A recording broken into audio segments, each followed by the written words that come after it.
And we are live. No Chill Live. Episode 132. Aquarius season. We back. Woo! Let's go. Yes. Ooh. I hope we don't get cut off for this song. I was going to say, I haven't heard this in a little while. Because it's not on like the streaming platform, so I think we're good. But you know, we got Julian here. We got Brian here. What's good, y'all? What's good? And we got Troy. We back. Ooh. Yeah. The age of Aquarius. Yeah, man. Shout out to all the Aquarius out there. You know, it's your time. I'm glad we came back, you know, enough to do one Capricorn episode. But we celebrate Aquarius now. That's right. I'm excited. Make sure y'all follow, subscribe. If you've been rocking with us a long time, you know the deal. We're on all platforms: YouTube, Facebook, Twitch, Twitter, Instagram, Spotify, Google Podcasts, YouTube Music, anywhere that you get your live content, we are there. Make sure you hit that follow or subscribe button, and we'll have some great content for you. Hell yeah, only the best content here at No Chill Live. Season 5, we back. And we have like a ton of topics that I know we talked about last week. We had some follow-ups, even stuff still leaking from 2023. But, you know, it's 24 now. And it's a new year, bro. It's Aquarius season. I think you already started your Aquarius celebrations, right? That's right. Shout out to all the people that are celebrating birthdays. Nat, her mom, we just celebrated on Monday. Nice. Her sisters this coming weekend. Shout out to the Capricorns too. My brother-in-law Lamont. We celebrated him earlier this month. It's a really busy start to the year. Yeah. I was commenting the other day to you guys. I did not realize just how many people I know that have January birthdays. It's a lot. It is a lot. Y'all were doing a lot of fucking back in the beginning of spring, like February, that time period, to end up in January. Got to start off the year strong, yeah. My mom's a Capricorn, like my uncles are Capricorns. Like my mom's side of the family, like a ton of Capricorns. So shout out to all you guys. I have a lot of Aquarius friends. You know, growing up, I've had a lot of, you know, I don't know, I feel like Aries and Aquarius kind of get along pretty well. Some of my favorite artists are also Aquarius. You know, Pluto is shifting into Aquarius, something, you know, we'll probably talk about a little bit later. But a lot's going on in the world, man. Is Aquarius a water sign? Because it sounds like a water sign, but I feel like it might be, you know, a air sign like me or something like that. Yeah, it is an air sign. Okay. It's like the keeper of water or something, but it's an air sign, you know. So interesting. Yeah, they're really intellectual people. You know, they kind of go against the grain, kind of do their own thing. It's hard to put a label on Aquarius types of people. So can't box them in. No, you know, Michael Jordan's an Aquarius, J. Cole, The Weeknd, just to name a few. Yeah, that come to mind. Wow. Yeah. So shout out to all the Aquarius. You know, Siri's gonna have to stop butting in. Like, listen, man, this AI stuff is getting a little crazy. We're gonna talk about that real quick. Oh yeah, real quick, man. Just like Desantis campaign, man, that shit ended real quick. Bro. My God, he quit. He couldn't stand up to his daddy Trump. You know, after the Iowa caucus, you know, Trump didn't have to do one debate to clean up the Republican Party. All the other candidates dropped out except for your girl, Nikki Haley, right? She's the only one standing, I think. Wow. My mom just messaged that my great uncle Hank turned 98 years old yesterday. Shout out to great uncle Hank, my grandma's brother. Wow. But yeah, Nikki Haley is hanging tight, I guess. I mean, she got her ass whooped in New Hampshire. Yeah. But DeSantis, I'm surprised he dropped out so early. I thought he would have, you know, tried to at least make it a couple months. Yeah, I think the writing was on the wall. He had a lot of money donated to him. I never believed in his campaign. It's unfortunate that he won't be able to make America Florida the way he planned. I think that was a terrible slogan. Like, he just, I don't know. He had no, like, he's good, like, in his hometown. He's in his home state, you know, but I feel like on a national scale, like, he's fizzled. He's fizzled over the last few months. Like, there was a lot of buildup in 2023 with some of the things happening in Florida, whether it's with the critical race theory or the education changes and things like that. Some of the laws that they were trying to change and get overturned. He was making a big fuss. Yeah. But it all came to a really, really quick end right after that Iowa defeat. Yeah. Yeah, he wasted no time. I think he ended the campaign because, Tim Scott beat him to the chase to endorse Trump after he did his campaign. And DeSantis followed suit, man. He said he's going to focus on a second term as governor, and he endorses his big daddy Trump. I mean, I knew he had no chance to go against Trump because Trump helped him get elected to begin with. And he had his own baby in a MAGA onesie, man. Like, I don't know if you could ever recover from that. Listen, man, there have been some really crazy things going on in this like early stages of the election. But I'm upset that I forgot to pull this video. There was one that I saw on Twitter. And it was when Trump was accepting, like, or saying, yeah, I won and everything like that. He had Ramaswamy and Tim Scott with him. And his boys. Yeah, he starts talking smack about Nikki Haley. And he turns to Tim Scott and he's like, wow, man, you must really hate her to endorse me. And then Tim Scott, with his coon ass, he walks up and he's like, no, I really love you. I really love you. And I'm like, that is disgusting. Oh, man, they're kissing the ring. They're doing whatever he wants. Bad. It is bad. Like, they are just getting on their knees and getting ready to hopefully be picked as a cabinet member at least. But I know they're really rooting for that VP position. Bro, they're definitely getting in position now, bending right over for Big Daddy Trump. It's bad. Who do you think he's gonna make his VP? I don't know. I mean, we've seen him talk really bad about people before and then turn right around and have them be in his entourage. When did that happen? I really want to know because I feel like look at Chris Christie. Yeah, but he never came back. That's the thing. I feel like he burns bridges. To my knowledge, I can't think of a lot of examples. To me, the biggest example would be Chris Christie because Chris Christie never came back. No, remember he was in his like entourage. He was in the White House with him as like an advisor and stuff like that. After he had roasted this dude and called him fat and all these other things on the campaign trail. But that relationship only lasted a couple months before he quit. Yeah, it was quick. That's why, because they're not on good terms now. He's still calling him fat like every chance he gets. When he's right, he's right. Hey, one thing I do love how he commits to his hate. Like, like him just being messy, him just rubbing it in all his opponents' faces. I think America likes it too because, I don't know. It's funny, but like, I don't know. Do you think it's over? Like, I feel like Nikki Haley has no chance. Should everyone just fold? Like, it'd just be like Biden versus Trump already? That's basically how it looks. Honestly, I would not be surprised. And what can you do? We've got a country right now that's just looking at two 80-year-old candidates.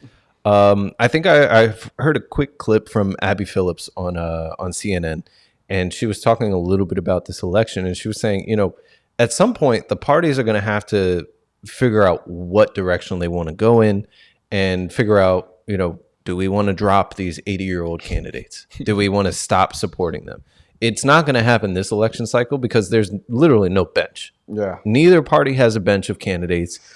They're both very weak. They're superficial. Like they don't stand for anything. I just don't see it.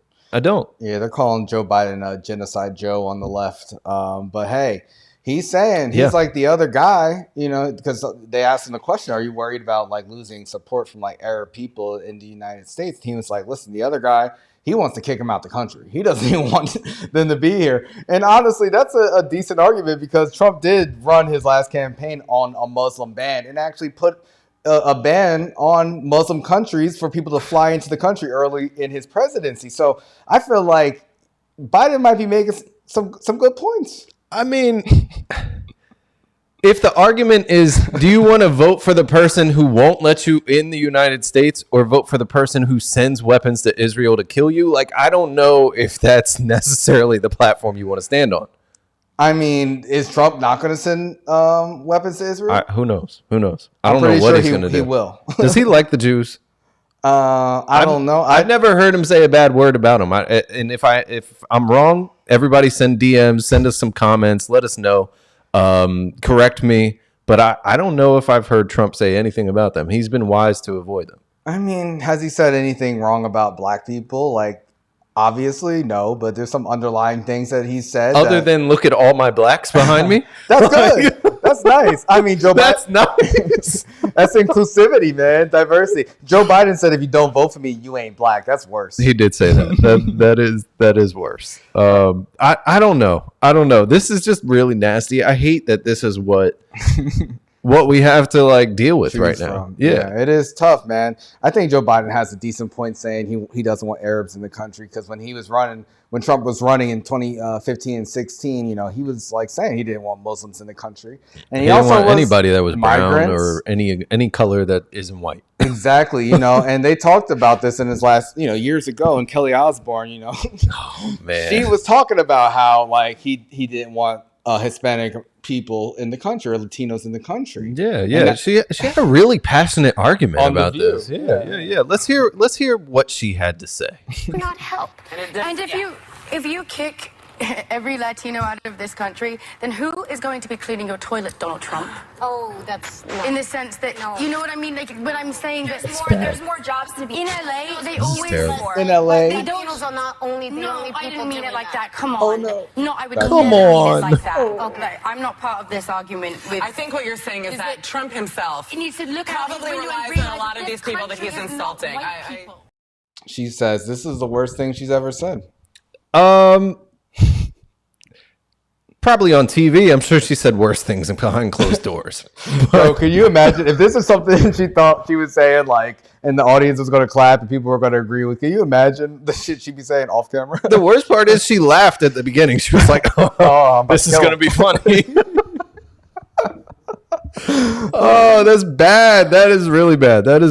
And that happened back in 2015. Damn. Right after he announced his campaign. And it was one of his speeches where he was like, you know, when Mexico sends people, they're not sending their best. So I guess on The View they were talking about it, and then that was her stance. Yeah, that was bad. I will say I'm a little bit disappointed that Rosie Perez did not completely kick her back in after she said that. I mean, she was, you know, she's also on TV. She was, you know, trying to be kind, I feel like. I guess. But she made a fool of herself. Let's be real. Yeah. You know, she said it's like the worst thing that she's ever done, but I feel like it's the only memorable thing she's ever done. So kudos to her. She was like, I'm not the same person I was before when I said that. Oh my God. I changed my hair color to green. Now I'm different. Get out of here. But, you know, it's a different world than 2015, because now, you know, we talk about AI, and they got AI Joe Biden making phone calls to voters. This is crazy. I think I have the audio. I'm going to play it. Do you? I want to hear what this sounds like. Yeah. Just here's some fake robo Biden calling voters, discouraging them to vote. It's a malarkey. We know the value of voting Democratic when our votes count. It's important that you save your vote for the November election.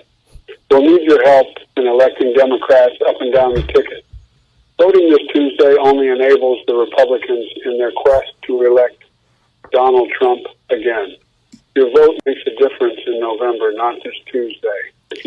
So, telling people your vote won't matter on Tuesday, only matters in November. So, do you think this is going to be a problem? Because, you know, a lot of Trump, we talk about them, Trump and Biden being old, but a lot of the people who vote in America are old and probably won't be able to tell the difference of what is real and what is fake. And I think people knew that this was fake because of how clearly he was speaking. Usually he'd be snoring. Stop. That's not right. No, I honestly, hearing that, it does sound kind of authentic though. Yeah, because those robocalls be sounding robotic no matter what. Yeah, and you would expect that it's like a voice recording or something like that. Like, how do you decipher between a deep fake and a voice recording when it's just like a random number trying to solicit you or something like that? It's difficult. Yeah. Especially for older people. They don't understand what's going on. Yeah. And not only that, what he was saying, in a way, kind of makes sense. It's like, why waste my time? If I'm a Democrat, why would I go vote in the primary? Yeah. Why not just wait until November? Because we already know who the nominee is. Mm-hmm. And if anything, it telegraphs what the voting numbers look like for the Democrats and gives the Republicans, some prep.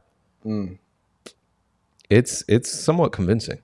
Yeah. Do you think this will be a problem come November, when the real election's on the line? Because last time it was a big push for mail-in ballots. There's a lot of confusion, but a lot of people voted early. So hopefully that trend continues for this election. I think it was really helpful for a lot of people, but still it could add to the confusion, having more, routes to voting, and with the misinformation out there, they could be misdirecting people. It really could. Because you figure the more avenues that you have to vote, the more that you have to be tricked too. And misled. So I don't know.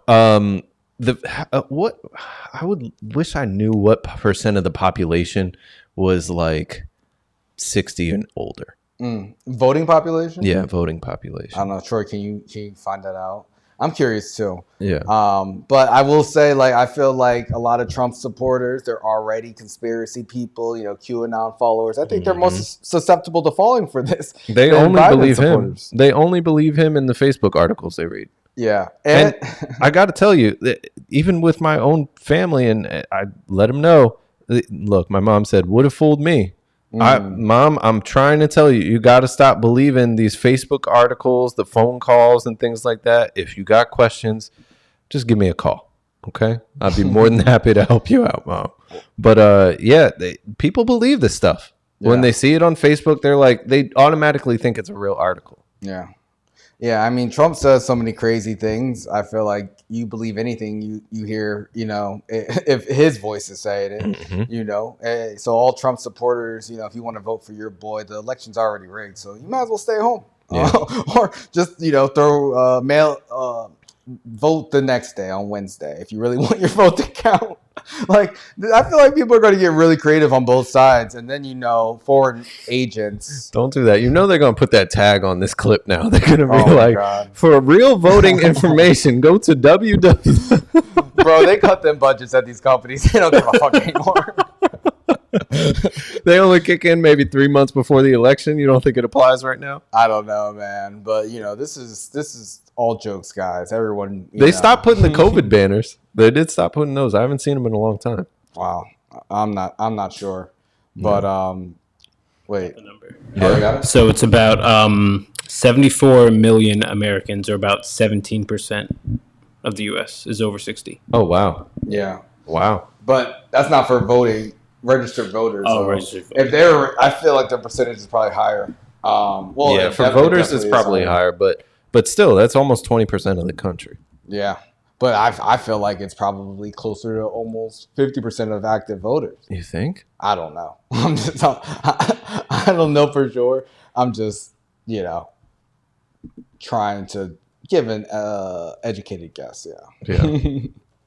But we're going to be following the election all 2024, guys. So make sure you follow and subscribe to see more. Like this video, like our shorts that we put out, share it with your friends and let us know. Do you have an opinion? Would that have AI call? Would that have tricked you? Call us, let us know. DM us if you want to join the conversation. Oh shit, I found it. So the percent of voters that are over the age of 65 in 2022 were 34%. 60 to 64 was 30%. So okay, 60% is over 50. Damn, that's big numbers. Yeah, really big numbers. So this could play. This could definitely come into play. Yeah. A lot of young people have been more active in voting. Yeah. One person who's over 50 but talking to young people, man, is Jon Stewart. Our boy in the Daily Show, he's coming back. Wow. He's coming back. I was rooting for Roy Wood Jr. to get this spot, but he left last year. But, Jon Stewart, he's back, man. I know, back when I used to watch The Daily Show, in high school and college, that's, when Jon Stewart was on. I didn't really watch a lot of the Trevor Noah episodes, but what do you think about him coming back? Do you think that this would be a good move, or do you think he's past his time to, relate to young people now? I don't know. Maybe he's had some time to, just see what's going on in the world. It's been, 7 years or something like that. So it'll be interesting to see him back on late night TV. With Trevor Noah, I watched maybe the first couple years that he was there, but after that it got like a little bit old for me. Gotcha. So I stopped watching, but it'll be nice to see what Jon Stewart does. Maybe he brings something new to the show. Yeah. Who knows? Yeah, shout out to him. Yeah. I feel like our election coverage is going to be better, but hey, we'll see. You already know. You already know the vibes. Apparently, they're going to have some other like former hosts as well, though. Like Trevor Noah should come back. I think they said Stephen Colbert is going to pop up. Samantha Bee. Oh, wow. Yeah. Should be interesting. Damn, I didn't know they had money like that at Comedy Central, but it is Viacom, and now Viacom is CBS, so maybe they're like, okay, we'll throw some more money over Not there. only that, it's a big election. People are going to be paying attention. A lot of time, I feel like there's a big group of people that they don't like watching MSNBC, CNN, like Fox, those types of things for their updates, but when you add a comedy spin to it, it makes it a little bit more digestible. Yeah. Yeah, you're supposed to like watch the news and then watch that show like on top of it. You're not supposed to watch it as the news, but hey, teach their own. I know there are people who do it. Yeah, trust me.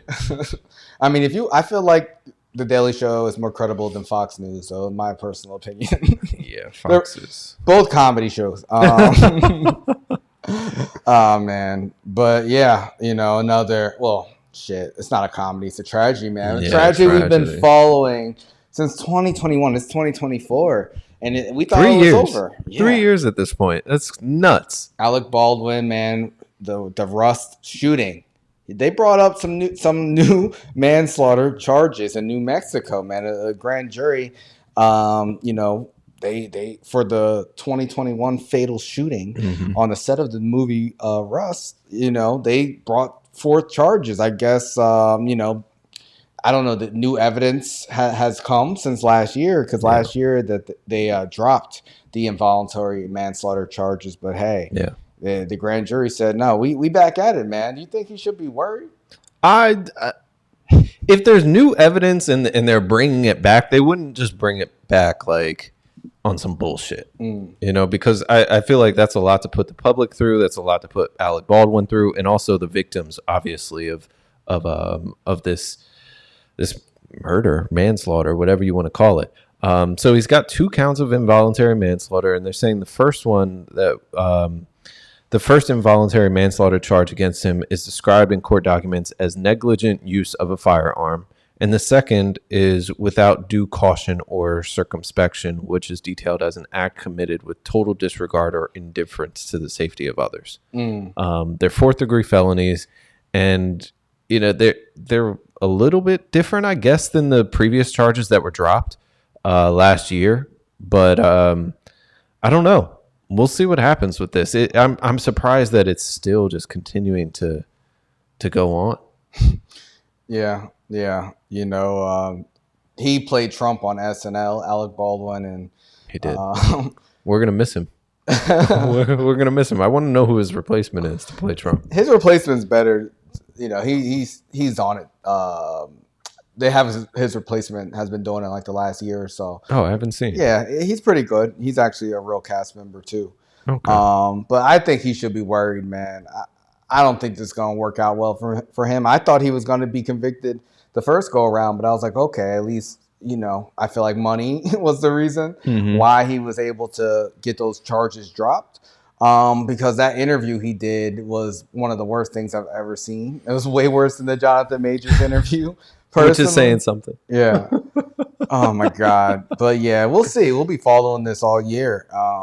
He says he's not guilty. He had another baby in the meantime, and he finished making the movie. So I don't know. Maybe has the movie come out? I don't know. Do you know, Troy? I'll check. I don't think so. Yeah. I don't think so. Because maybe this is just, if we were on the Joe Budden podcast, this is when Ice would say, this is a rollout. That's terrible. No, so it is just to give a plug to the current SNL Trump actor. His name is James Alston Johnson. Only 34 years old, playing a 80-year-old man. Yeah, I gotta find that Trump clip. I gotta find it because it's really like him talking about Alec Baldwin is funny. Because he holds grudges. Yeah. Like crazy. Okay, I think I have it. Let me see if this is it.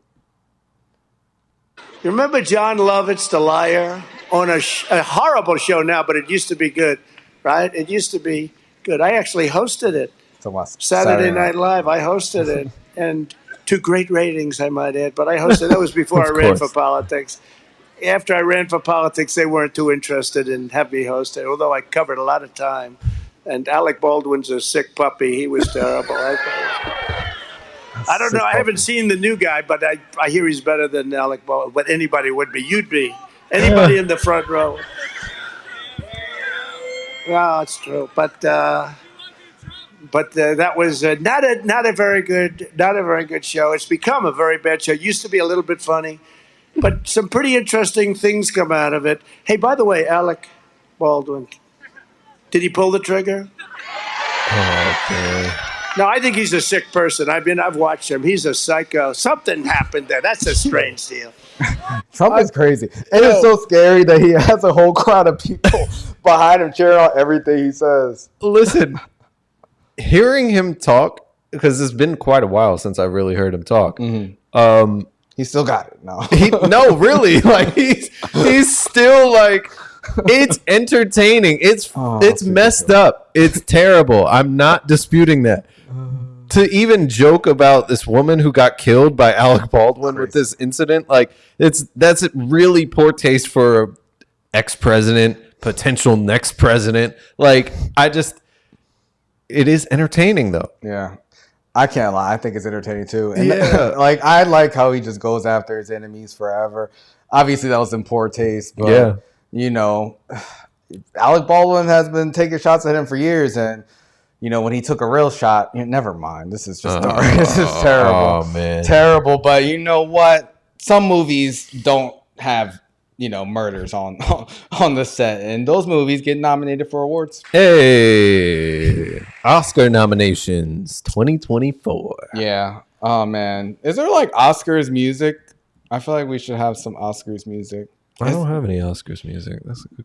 Like I feel like there's like the Oscars, like do. Let me see. Oscar award themes. Troy, who are you excited about this year that got nominated? Because I feel like for a year where there was a writer's strike and everything, there were some good movies that came out. There were a lot of decent movies. And I'm looking at like the Best Picture nominations, and I'm trying to figure out the ones I've seen. But I'm happy to see American Fiction got nominated for Best Picture. I think you saw that, right, Julian, too? Yeah, I really enjoyed it. Yeah, that was cool. Oppenheimer, that was really good. Barbie, I'm not surprised. The movie made a lot of money. How can you not nominate it? Yeah. Poor Things, Past Lives. There's a lot of good ones, and some I haven't seen that I have to add to my list to check out as well. Okay. Anybody that you're specifically excited about, or that you feel like they really should win an award? So I think for Best Actress, the woman Sandra Hüller, I don't know how to say that. The U has like an umlaut over it, but she was the actor in Anatomy of a Fall, which is a pretty cool courtroom drama thriller type movie. She really killed that role, so I'd be happy to see her win. Emma Stone was great in Poor Things. I would like to see that. I mean, Coleman Domingo. I'm just a big supporter of him. I haven't seen his movie Rustin, but I'm happy he was nominated. Jeffrey Wright, Cillian Murphy. There's a lot of people. I think I'll be happy with a lot of these people winning. Yeah, I haven't seen that movie Rustin. I feel like there's a lot of movies from this list I haven't seen. The only one that I know that I've seen is Oppenheimer, but the rest I don't think I've seen yet. But Coleman Domingo, he's usually really good. Yeah. So I would be excited to watch that movie for sure. What about you, Jules? Yeah, I'm excited for Jeffrey Wright getting nominated. American Fiction was a very good movie. Yeah. And also Sterling K. Brown, supporting actor from American Fiction. He also did a great job. Yeah. But I think for both those awards, they're going to go to Robert Downey Jr. and Cillian Murphy because they both killed it, man, honestly. Really? I wouldn't be mad at Oppenheimer winning a lot of these awards. It was a good movie. Yeah. Long, but it was a good movie. Yeah, I saw a lot of these movies. I still want to see The Zone of Interest. I still need to see Killers of the Flower Moon, which I'll probably see in the next week or so. Yeah. But yeah, I mean, I saw a lot of these movies not all of them. You know, I want to watch the movie The Holdovers as well. I saw the one supporting actress. She won the Golden Globe, and I was like, oh, I want to watch that. So, you know, I feel like they did a decent job. You know, they definitely expanded Best Picture to 10 films, where they did include, you know, Barbie, which was obviously on the box office worldwide in 2023. Yeah. But a lot of Barbie fans were upset. They were upset. They were in their feelings. They were like, of course, we don't get a Best Actress nomination. This is what the movie's about. Yeah, I was a little bit surprised, you know, that people were upset about this. And it's funny, before, like, when I first heard about people being upset, the first thing I thought about was Hillary Clinton.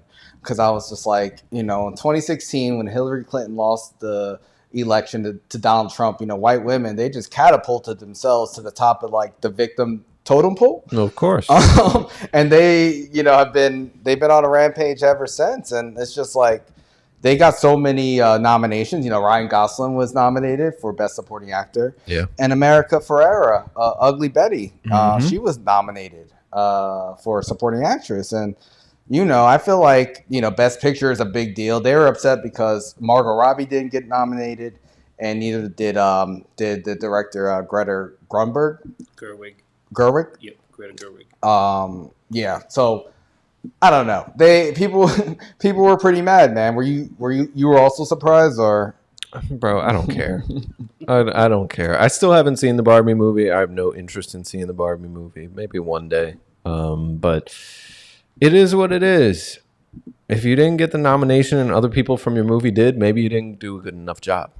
Maybe it's that. I don't know. Yeah, Troy, you saw it a couple times. What did you think about the nominations? I was actually kind of surprised that Margot Robbie did not get nominated, because I thought, you know, if anyone deserved it in the movie, I mean, Ryan Gosling did kill his role in the movie, so I'm happy that he got nominated. Yeah. But Margot Robbie 100% should have been nominated for her role. America Ferrera, I do like her, but I mean, I wasn't really a huge fan of her character, so I feel like it probably should have been swapped. And Greta Gerwig, I mean, it was like the biggest movie of the year, so I think she should have been nominated for Best Director as well. I think it's kind of a snub. I mean, I'm not going to cry about it, but I think it is kind of like ironic that, you know, they're talking about all these things in the movie and then it's playing out right in front of us in real life. Yeah, I mean, when I look at Best Director, those are all really good movies, and 3 movies I saw and 2 I really want to see.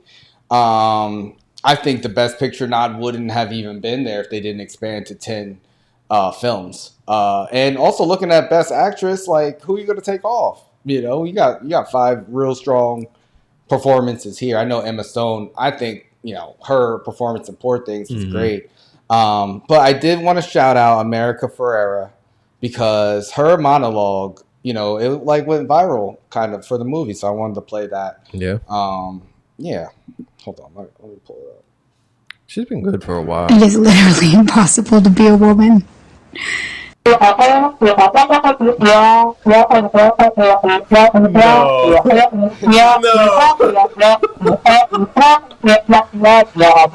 Oh my God. No, you didn't. Profound. I'm upset because I actually wanted to know what she said. Oh, I mean, you heard it, right? It was profound. It was the message. Oh my God. Oh man. And like, I don't know. Like, to me, the Barbie thing is just. I'm never gonna watch that movie personally, and it's just a bunch of corporate marketing, consumerism bullshit, like wrapped in the guise of being like ultra feminist. But it's like it's a toy. Really? Like just like G.I. Joe. G.I. Joe. It was a movie. It made a lot of money. It was a toy. It's a Trojan horse. That's what you're saying. It's like, oh, we want to make this look like one thing, but on the inside, it's really this. So go buy a whole bunch of Barbies. That's what it is on the outside. I mean, you couldn't go anywhere without seeing Barbie advertised. They spent so much money promoting that movie. True. I mean, it's good to make people feel good and everything like that, but what more do you want? Like every award, like. I don't know. It's crazy. Actually, SNL, speaking of, they did like a spoof on Katt Williams and Shannon Sharp. And he actually talked about Greta and the Gretas and the conspiracy behind that. I want to play some audio there too. Oh man, there's too many Gretas in the world. You don't think it's strange that all these women got the same name? Greta Gerwig, Greta Thunberg, doing all that talking. You need to Greta job. You need to Greta job. That's good. That's a good one. I don't know what Trump was talking about. They got some bars. Yeah, but Ryan Gosling pretty much like, you know, he put out a statement like saying he's happy for the nomination, but he does wish that Margot and Greta got nominated as well. Good for him. Good for him. So, that's nice. That's nice. Yeah, I mean, if that's controversy, then you're living a great life. I remember when Jada Pinkett Smith, you know, complained on Facebook about Will not getting nominated in 2015, and I just don't care about rich people complaining about not getting their shiny statues. Like you've got a lot of awards, you got a lot of money, you got a lot of recognition. She got like $50 million for that movie. Like, what are we talking about? Listen, I think that if you have a huge box office hit like that, it's more often than not that you're not going to get nominated for a whole bunch of awards. There's a lot of movies that make a whole lot of money. Look at all the Fast and Furious 20s. They don't make award shows, and they make the most money. So yeah, that's why they expanded the category. They were actually going to add another category for what are they going to call it, like blockbuster? I don't know. They had another category, but they shelved it. But I know what you're talking about. It was going to be for the big money movies. Yeah. I can't remember what it was called either. Yeah, but they didn't move forward with it. I know the Golden Globes did. They have a new category, which I think Barbie was nominated in that one. But yeah. We'll see. You know, I'm glad a few of the movies that I really liked got recognized, and whatever. I mean, the Oscars, who cares if, you know, Will Smith isn't slapping people? I don't care. I saw Godzilla got a nomination for visual effects too. Oh, for real? I'm gonna have to watch that one. I gotta watch that. I would recommend it for sure. Yeah. Okay. Yeah. Shout out to Godzilla. Shout out to Hilary. You know, spoke out against this, so it all aligned. That was the first thing I thought about, and I was like, of course, you know, Hilary comes to the rescue to save these women. That's all she can do during election time now. Yeah. I mean, remember she went to the forest for days after she lost. Oh my God. Like, started looking at one of them branches like, if only I had a rope. Oh my God, that's dark. She used that rope for Epstein. Shout out to Hilary. Yeah. Katt Williams, and we talked about that interview in Club Shay Shay. Mm-hmm. You know, SNL just did a spoof on it. They said it was the extended cut for like 8 more hours of them talking a bunch of bullshit. But, you know, people responded. I thought it was over. But, you know, our boy, one of our favorite comedians who we've seen live, you know, Dave Chappelle, you know, he always says, oh, no cameras, no phones. Mm-hmm. But people always seem to break sneak the rules. Something in. So he was at a comedy club, and he had some choice words about Katt Williams. Let's take a listen. And what part of the game is this? He only eats the niggas. He didn't say anything about any of these white boys. And none of these white boys function like that. And Katt is one of the best painters in the game. So why are you drawing all ugly pictures of us? Stop. And Katt and hurt people, but I'm a hurt person that never hurt people, and he does it all the time. Fuck this one and fuck that one and fuck this one, but nigga, I didn't hear anything that you did wrong. He didn't do nothing wrong. Katt didn't do nothing wrong. Robach TJ. I'm gonna bring a picture of a black guy. Katt did this to me. So he's up there with D-Ray. And D-Ray is giving him some pushback on what he's saying, but D-Ray doesn't have a mic. So if I told my story, it would break your heart. Your heart. If I told my story, it would break your heart. I lost everything and never, ever told on anybody. And this nigga is the arbiter of truth. Katt, listen. I fuck with Katt hard. Robach TJ. But. Wait, D-Ray, just tell me. We're part of the game. All right. So that's pretty much it. That's pretty much what he had to say. What are your thoughts? Man, you know, I don't know. Dave Chappelle's starting to sound like a real old man now. I know. That's like 5 years. I think he's also drunk. Okay. he definitely came across as drunk when I listened to that clip a couple times. Yeah. Do you agree with him? No, I don't agree with him. It seems like he's rambling a little bit, talking about white people, his own thing. Like that didn't really have much to do with what Katt was talking about. I think Katt was pretty clear in saying, I'm on, Club Shay Shay's platform because these people came and talked about me, and this is what I'm addressing. Now, in him addressing those people, he did say a lot about other people who caught strays, but had nothing to do with no white comics. So I don't know what Dave's talking about. Maybe because that's he's speaking from his perspective, obviously, but whatever. I think Dave was coming at it from a standpoint of maybe there's white comedians that have done some of these same things. 2 black comedians, 2 white comedians, just to the community in general. But I just think it's apples and oranges. Yeah. Like the first thing Katt did when he went on the show was, hey, I saw everybody that you had up here. All these motherfuckers are liars.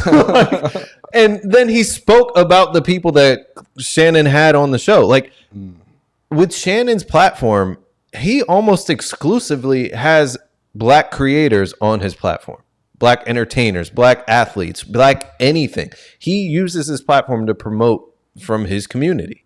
So for Katt to go up there and start talking about white comedians, I don't think it would really make sense because they weren't on Club Shay Shay lying about Katt Williams or about their contributions to comedy. Like they weren't doing any of that. So I just don't think it makes too much sense to bring this up.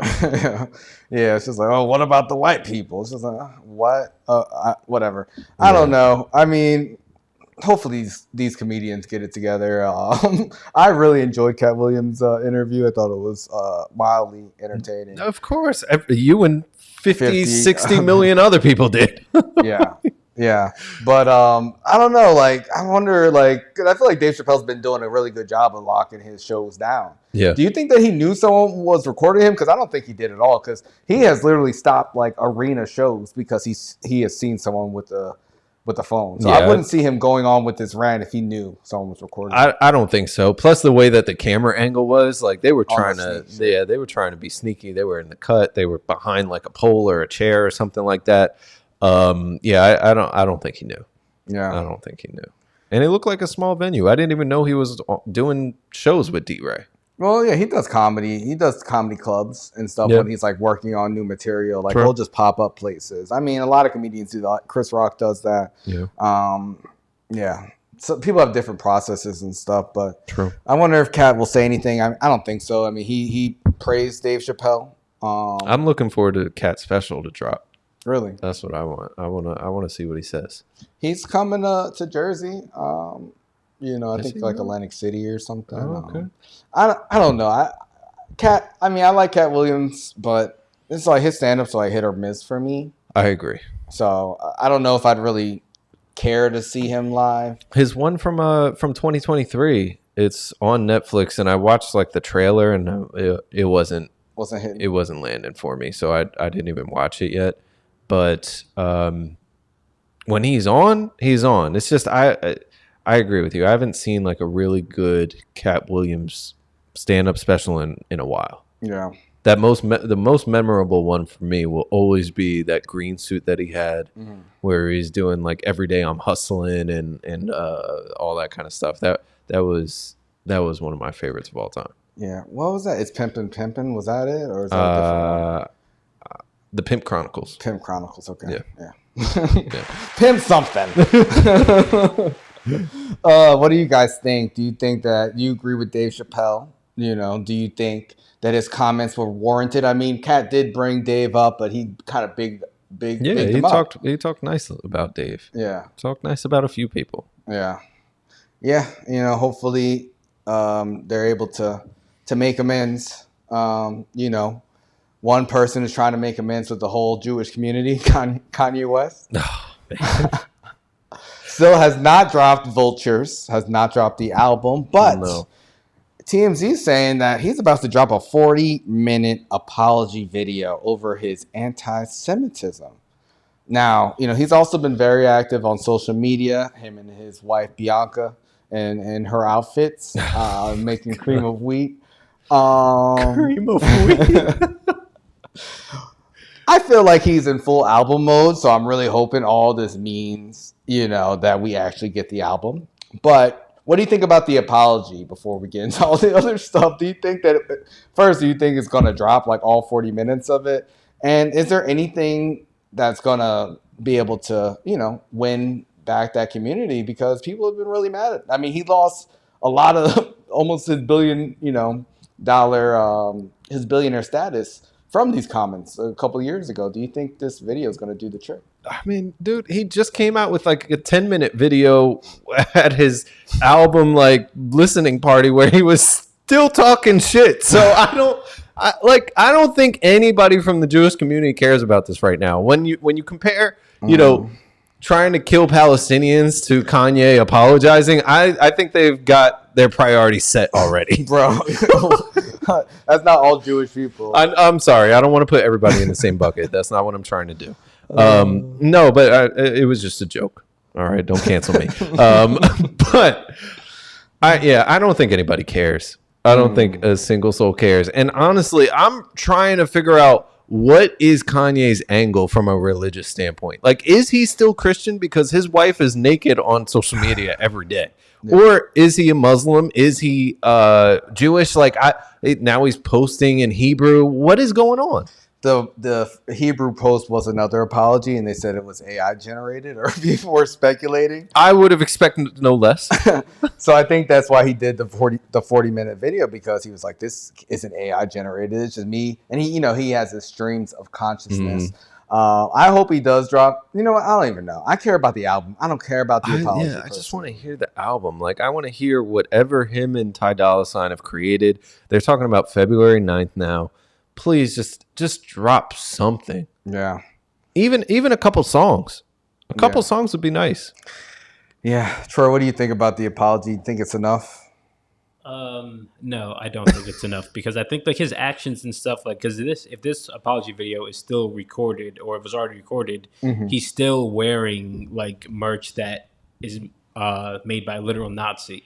So it's like, okay, you're apologizing, yet you're still branding yourself with this stuff. So it kind of just seems like you don't really mean it, or at least your actions. Who knows what a stream of consciousness could say? Because you could say, "Well, I love everybody," and try to pull the wool over people or whatever like that. So I'm gonna do my best to separate the art from the artist and check it out. But I don't believe in it. I don't think it'll help him. Yeah, I mean, it's on brand for him. Adidas is founded by Nazis, so it makes sense. Yep.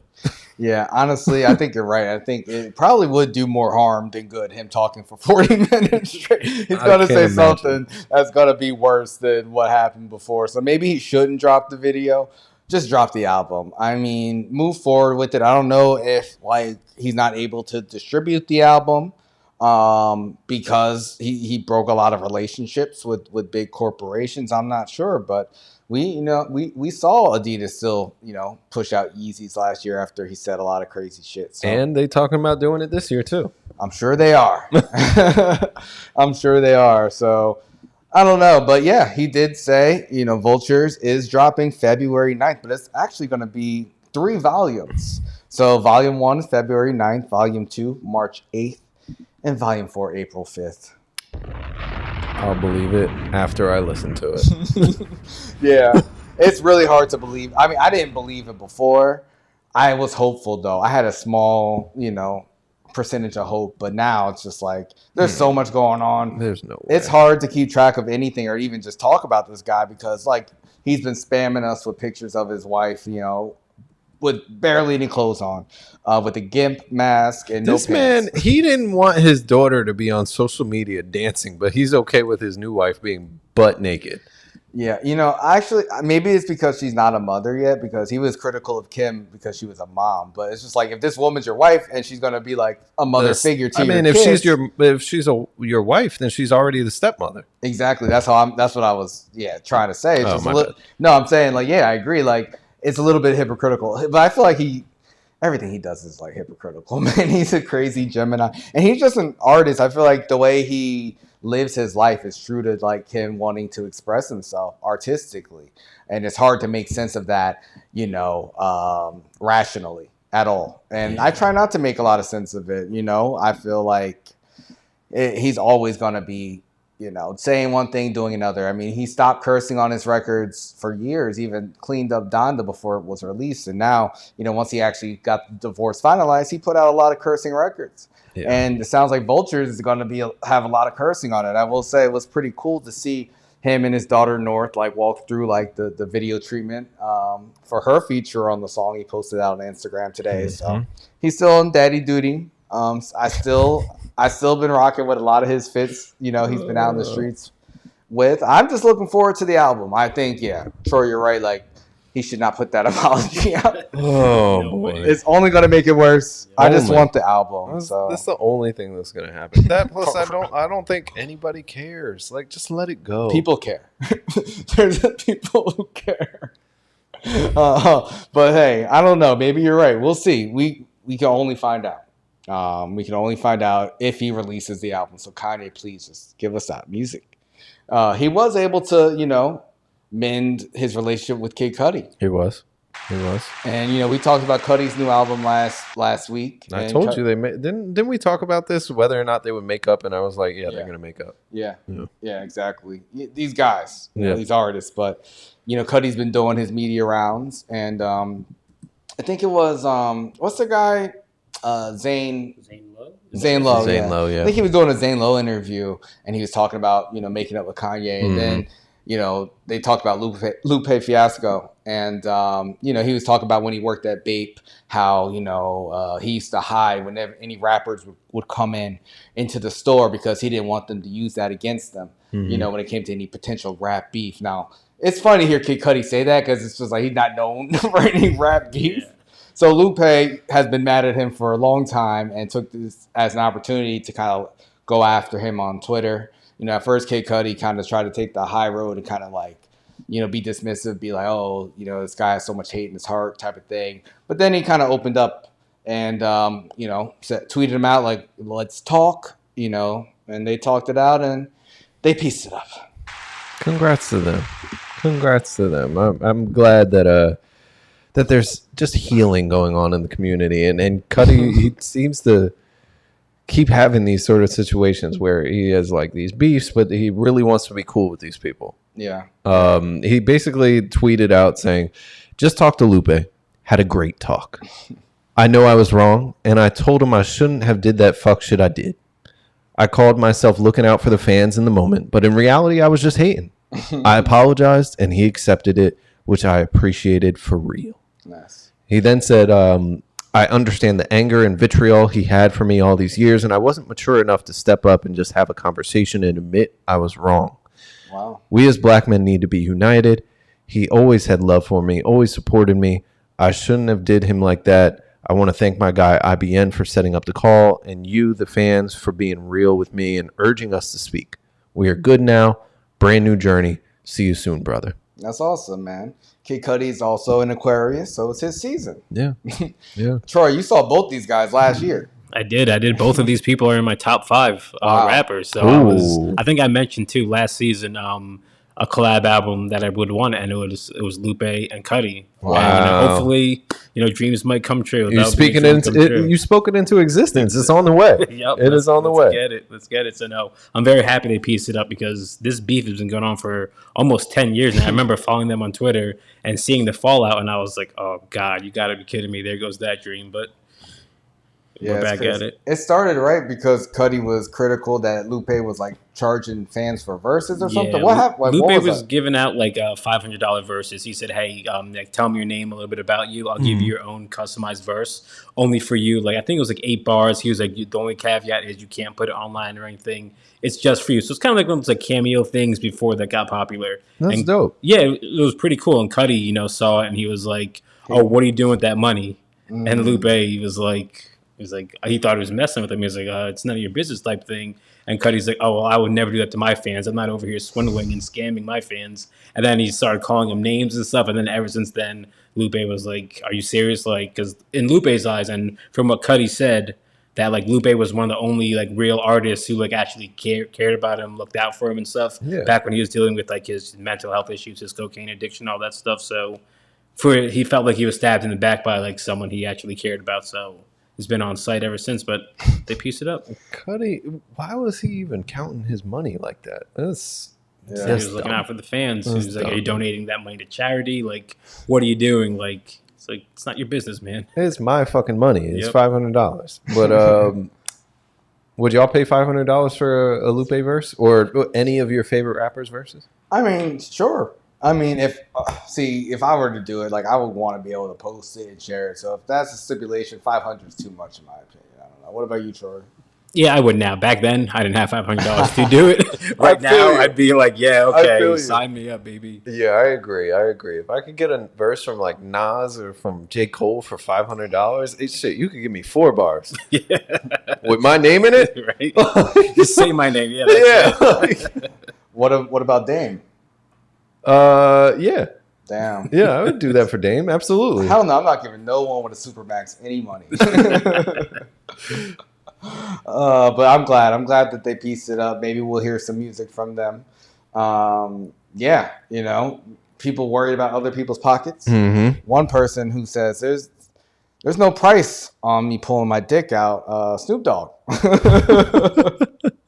Good for Snoop. Good for Snoop standing for something. Oh yeah, man. He says, you know, OnlyFans, they wanted him to come to OnlyFans, and they were like, Snoop, you could do about 100 million. All you got to do is pull that thing out. Snoop said, I'm like, I got a black wife. Ain't no way in the world she's going to let me go on there and pull that thing out for no amount of money. $100 million, man. Is Snoop capping? I don't know. I don't know. Listen, if you recall, we saw Bad Baby made like $10 million or something stupid like that the second she turned 18 years old. So Snoop Dogg, I don't know. He's a legend.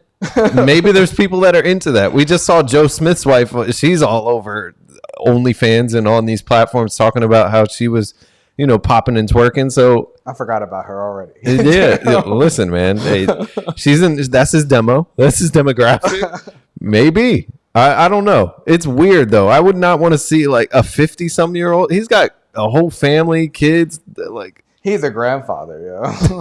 Yeah, no. That's a crazy deal to offer though if you're OnlyFans. Yeah.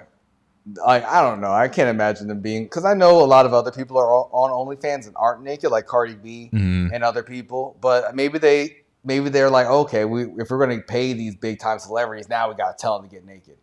I don't know, man. $100 million. What would you do, man? Would you take that money? $100 million? Please.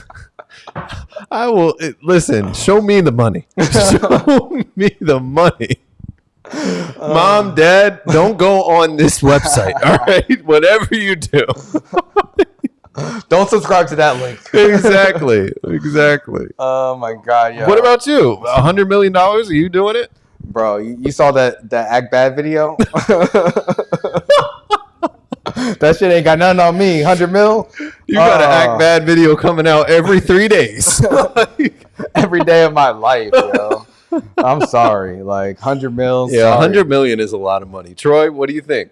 Yeah, sign me up right now. 100 mil. I'd do it for 10 mil, maybe 1 mil. I don't know. We'll see. Maybe 1 is crazy. Hey, I mean, 1% of $100 million, you got it. That's a lot of money, man. $1 million. I'm not saying no to that either. Shit. Nah, not for $1 million. Not for $1 million. I'm not doing it. Easy. But if we're talking about like 2, 3, 4, 5, like okay. Yeah. 1, I can't do it though. 1 is just too solitary a number. It depends on for how long and what they need to get from it, you know. But shout out to Snoop.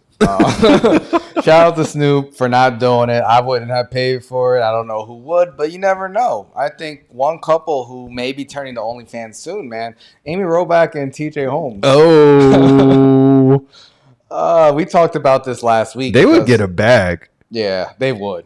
And then, shit, we talked about them doing Dry January last week and them being depressed last year and spending almost $3,000 a month in alcohol. That's nuts. 18 drinks a day, TJ said he was having. And I was talking about the pressures, of them doing a podcast and making content, about their relationships. And you were pretty optimistic. You're like, you don't think that, they're professionals. You don't think that it's going to come, at a crossroads. But they gave us a gift. And a week later. Prove me wrong. They totally folded, man. You had hope. I will say, when we were talking about it, it was a little bit about like the money and not being able to contribute in that fashion. But I mean, Amy, she tearing her up. Yeah, she talked about it. Let's listen to this clip and then we'll discuss. I've talked a lot about living my truth. And so this is part of it. So I am fine having these conversations because there isn't a couple out there who doesn't. And so, yes, I don't, and I know you don't want to put on some false narrative that somehow we're the perfect couple and we found our true love. And that means we never fight and we always get along and things are rosy and great. No, they're not. And even as much as we know each other more than most people who have been in a relationship for over a year, we've known each other for a decade now, pretty much, and we know each other really, really well. It doesn't mean that we still don't, like, I'm learning things about you every day as we've always worked together, but working with this kind of pressure over our heads is a whole other thing where, okay, go ahead. Yeah, Sorry. I'm just saying that pressure is a lot. Are you talking about the work pressure or the pressure now publicly for us to succeed as a couple? Oh, see, I don't feel the pressure from the public to stay with you. I know that I know you well enough and I've spent enough time with you and I knew how I felt. And love sometimes is a choice when it's hard. It's not just a feeling. Lust is a feeling, but love is a choice, I believe. And I have chosen to love you. So I don't feel pressure from the public to be with you. I would be devastated just personally because I want to be with you and I chose you. But I feel the pressure of our careers that I believe were unfairly taken from us. And I really want to be able to do what I love. And I want to be able to do it with you. So that's more the pressure I feel. Damn. I think that's... I don't want to do this podcast. Shout to her for opening up like that. I mean, if that's what they're doing on their podcast, then hey... Hopefully they got a good number of listeners, but that's tough. I mean, it seems like she really loved her fucking job. Yeah, and she chose him over the job. Well, I don't know if that's what I think. They kind of got forced to, forced out of the job because they got found out. Yes, and I think a lot of people were on their side about that. I know we were. Yeah.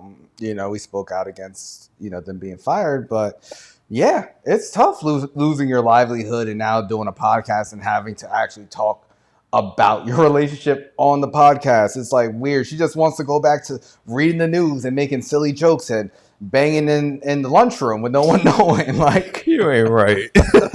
It's the truth. In the green room. She's like, now we have to bang each other and talk about it. I just don't like doing it. I just want my old life back. You are terrible. I mean, listen, I think that's valid though, what she's saying. Like and I thought it was interesting the way that he chimed in, like, oh, do you feel pressure to like make the relationship work? Because it seems like that's what he feels. Just in that little bit that he spoke. And she was like, no, I don't feel that way. I feel like there's pressure because we have no careers. Like my livelihood, what I was doing, what I loved, it was taken from me because I love you. That's deep. That's some deep shit. Because a lot of people don't fucking like their job. They do that shit because it pays their bills.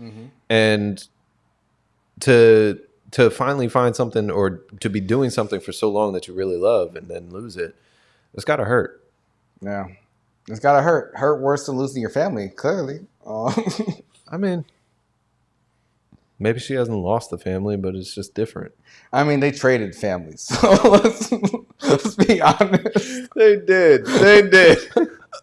Wife swap. For real. I mean, I mentioned last week that I won't be listening to their podcast, but I hope that they keep providing updates on their relationship because it is interesting. I don't think I've ever seen a dynamic like this. I find it really interesting that they had to transform their affair into now like content. Now it's like a weekly thing that they talk about. And they had mentioned in the clip that they didn't even talk about this before. They didn't even prepare to talk about this on their podcast or talk about it in real life. They just started talking and it just came out. So it's just like, is this what their relationship is going to be now? Is this the only place where they could even have these conversations? I don't know. I mean, maybe they have these conversations in person, and maybe since they've been doing the podcast for a while, they're starting to feel more comfortable with their audience and opening up in that fashion, or maybe they feel the need to do that to continue to have traction and stuff. I don't know, but TMZ is so salacious. They started off like Amy Robach and TJ Holmes argue on the podcast and talk pressure of relationship. That wasn't even what she talked about. It is. They said pressure. They did say the word five pressure. times. In the first. They did say the word pressure, but I don't know. It wasn't much of an argument. It sounded more like an emotional breakdown. Yeah. It really did. So, the more that things come out about this podcast and about their relationship, I am intrigued. Yeah, I might give it like a one-off and listen to what they're talking about. Just if nothing else, for research for all of our listeners. Make sure you follow, subscribe. We're on YouTube, Facebook, Twitch, Twitter, Instagram, I want to bring something back to the pod and see what y'all think.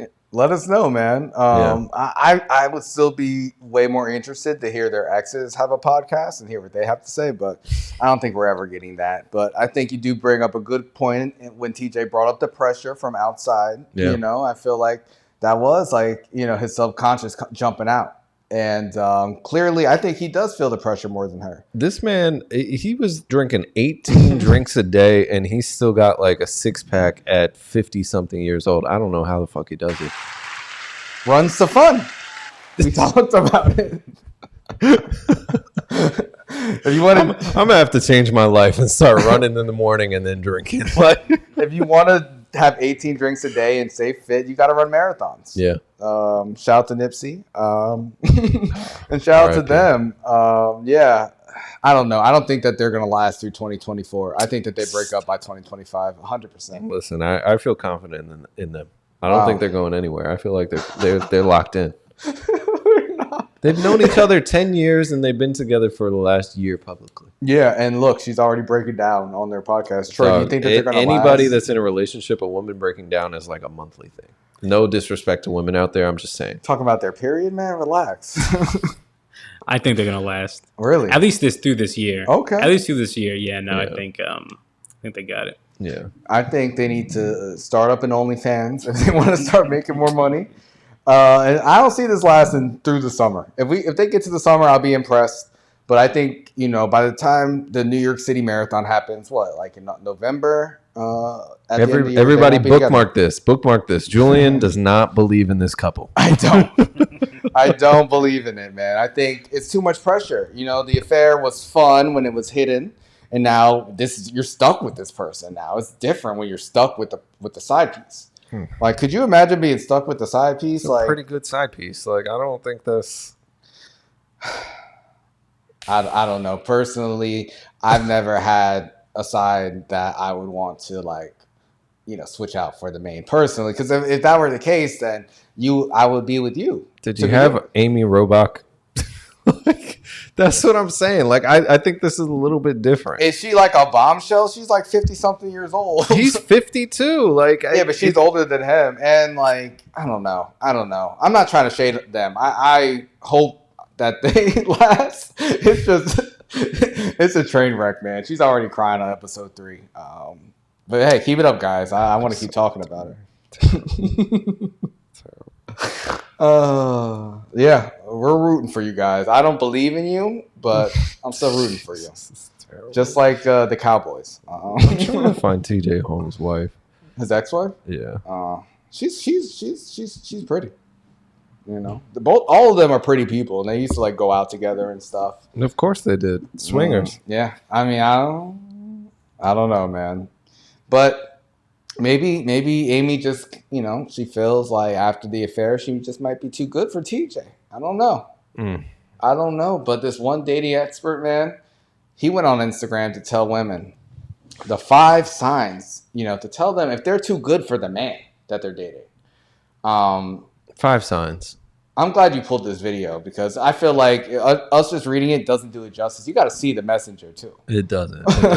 All right, here we go. Dating coach, and this is 5 signs that you can do better than him. Number 1, he doesn't even take you out on dates. What is the point of being in a relationship if you're not going on dates together? Number 2, you make more effort on your physical appearance than he does. So you get yourself done up for him, wear clothes that you think he will find hot, but he doesn't do the same for you. Number 3, you support him more than he supports you. Basically, you're his biggest cheerleader, but he doesn't do the same back for you. Number 4, he only talks to you when he wants something from you. So he doesn't talk to you because he wants you to feel wanted and desired. He's doing it so he can get something from you. And number 5, he's not 100% loyal, but you are. Oh boy. So, what are your thoughts? What are my thoughts? Yeah. What do you think?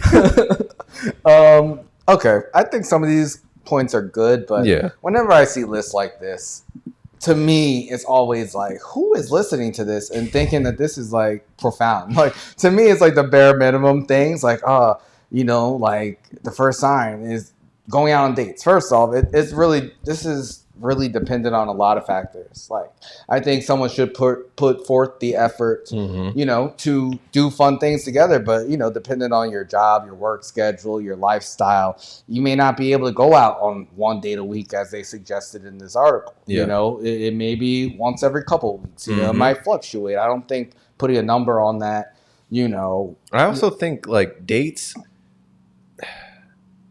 there's a lot of times that guys take women on dates and they don't even view it as a date. Who, the guy or the girl? The girls. Oh. They'll be like, oh, you took me out to dinner, but that wasn't a date. You didn't say it was a date. What? It's like, that's crazy. It's like, what? Or you took me to the movies, but I thought we were just going to the movies. I didn't think it was a date. You didn't say it was a date. That's crazy. Has that happened to you? Yes. Oh my God. That happens. In your relationship? Listen, I'm not airing out business, but yes. If you don't put a label on something calling it a date, they will just be like, oh, we just did this. That's crazy. You go on a hike. They're like, this isn't a date. I drove an hour and a half to take you to a waterfall. What are you talking about? That's romantic, yes. I mean, that's what I'm saying. So, and some people don't like to go out. So I think just being on the same page for all of these things is good. Like I know you scoffed at the what did he say? Like when you look better than your man or take better care of yourself than your man. He was like, oh, if he doesn't put the effort in to look hot when you guys are going out, and you feel like you're putting in more effort or something like that, then like what? Do you know women? I mean, for me, I've felt in the past that I put more effort into myself as a man than a woman. I mean, I like paint my nails and other shit. Yeah, sometimes I be feeling like such a bitch. Like, getting ready. Like, I'm like, oh my God, do I have enough time to paint my nails? And then, like, I'll paint them. And, like, oh shit, I have to stand here because I can't like even put my shoes on or walk around because I'm gonna scuff up my nails. So I felt like, oh, I'm putting in a lot of effort to look pretty as a guy, but I don't feel like that's the like expectation for all guys. Troy, I know you take good care of yourself, and your fiance helps, you know, do your hair for you, so you guys kind of help each other stay hot. Exactly. Yeah. No, I think this list, like you said, is a lot of the stuff that's like the bare minimum, and it's just kind of like engagement just to get people to talk and to watch. But it's entertaining. Yeah, entertaining. It was funny, but I don't know if these are the 5 signs that you're too good for your man. Like, what are we talking about here? Yeah, and what makes you so good? Like, honestly, I guess you know, a lot of people did agree in the comments, but I will say the common theme from everyone who agreed in the comments, they're all single. So. It's like, this is why I'm single. Like, I'm sure there's other reasons. Yeah, I don't know. I try to take care of myself, but honestly, if I took care of myself at the same level or more than my partner, I would be concerned. Yeah. Like I'm that's just me. I expect my woman to take care of herself and do skin conditioning and facials, both facial sexual balls. And not sexual, like all types of things. Like I expect that. I expect her to take care of her nails, and you don't have to put polish on or get your gel tips or whatever the shit is called, but they should look nice. I expect you to not have cracked up feet. Like I expect you to shave your legs. I expect your pum pum to be waxed or however manicured, whatever you want. Like, you know, those are things that I expect from a woman. Now, if I don't do all of those things as much as her, I don't think that's an indictment on whether or not she's too good for me. I think that she is pampering herself and I pamper her, and every once in a while Nat'll do my nails for me. Like nice. I think it's mutual care. Yeah. You know, but yeah, number 2 irked my nerves. Yeah, I didn't like that one. I shaved my head, you shaved that pussy. Exactly. I like it clean. Yeah, I mean, I feel like these are pretty. I don't think any of these are giant red flags. You know what? The supportive thing is important. You know, someone should be equally supportive. I feel like the common theme for this is just having some self-respect. Like, because if you're accepting anything less than, you know, what you need, then you need to look in the mirror and just set some boundaries. Like, you know, you shouldn't have some loser. I'm not going to call this guy a loser because he could be a good guy. You shouldn't have this guy like on Instagram telling you these obvious things. And the last point, you know, I don't know if the person isn't 100% loyal to you the way you are. This honestly kind of really irked me, and this has triggered me, man. I can't lie. I felt really triggered by this statement. Pew pew. I'm like, what do you mean? Because people's sense of loyalty is very different. Some people, you know, are very possessive and feel like you should, you know, check in with them for every decision you want to make. And other people are more independent. I fall far on the independent spectrum. So for me, it's like, I feel like I'm loyal to whoever I'm with and, you know, maintaining a relationship. But that, you know, if someone feels like they need constant reassurance and that's their idea of loyalty, it's hard for me to co-sign that. I don't know. Yeah, I think there's definitely levels to it. I mean, depending on the expectations in your relationship, if you expect the person to be 100% all the way in and only like with you and stuff like that, then that's something you got to be communicating and honest about. But I don't know. I think all of these are, you know, nice to haves, things that you should expect. Not only of yourself, but also of your partner. But these are not like end all be alls. Yeah. If your partner doesn't have one or two of these, or if they can grow in those areas, it doesn't mean that you need to leave them. All right. Don't be all gung ho just because Jacob Lucas. Anybody with 2 first names, you got to be careful. You got to be really careful. Do not trust a person with 2 first names. I'm telling you. Yeah. You know, someone spoke out on this. I'm going to play the audio. Okay. I don't even know what part. I hate playing songs, so I know it's gonna flag us, but whatever. It's. Yo, she ain't have a ring or no her ring on last night. Nigga, that's that. I was gonna play it, but it's gonna be too much. It's gonna flag us. That's okay. I really wanted just to play the first part of it. These hoes ain't loyal. They aren't. But yeah, you know, I think if you have self-respect and, you know, are able to kind of note down your needs and have that open communication with whoever you're with, you shouldn't feel like you're with someone who you're better than or too good for. Yeah. And also, before you say you're too good for somebody else, you should, you know, look yourself in the mirror and see where you can improve. That part. A lot of times, you know, someone could be lacking in certain areas and maybe you're just not able to tell them how they can improve. Maybe you could be a better partner if you express, well, maybe you could, you know, dress a little bit nicer. You know, when I was young and in my early relationships, you know, I was bad at that. Like I would make fun, like I make fun of everyone, but I would make fun of my ex-girlfriend and, you know, she would get really upset me making fun of her outfits and stuff. And, you know, later in life, I was like, damn, I could have went about that a lot better. So you can always improve yourself and also help your partner, you know, get better where they're lacking. You know, it's not all just, oh, this is why I'm single, burn it all down. Like, everything takes work. So I think these are good tips, but come on, guys. If someone has to tell you this, then you probably should be single. That is a fact. Yeah. I mean, some people some people have different ways of being in relationships. Mm-hmm. You know, polygamy has been huge. We've talked about it for like the whole time we've had a show. But another article, you know, shows the 6 signs that can tell you if your relationship is ready or fit for polygamy. Now, you know, this recent study showed that some Gen Z age participants, you know, most of them opt for open relationships. So this is something that, you know, the younger generation is more open to. But actually, in this article, I had a hard time because it said 6 signs, but I only found 5. I don't know if you found the 6th, but the first one is like, if your mind is a curious one, you know, if you like being energized by learning new things, whether about themselves or other people, this might be a good polygamy, might be a good fit for you. Just if you're curious minded, that's crazy. I saw Curious George. There was no polygamy. But yeah, I mean, I guess it makes sense if you're open-minded, if you have been curious. I mean, they do have a sexuality called bi-curious. So maybe this is poly-curious. Maybe that's a new thing. I don't know. They trying to do something different with this article. What's the next one? Other people give you energy?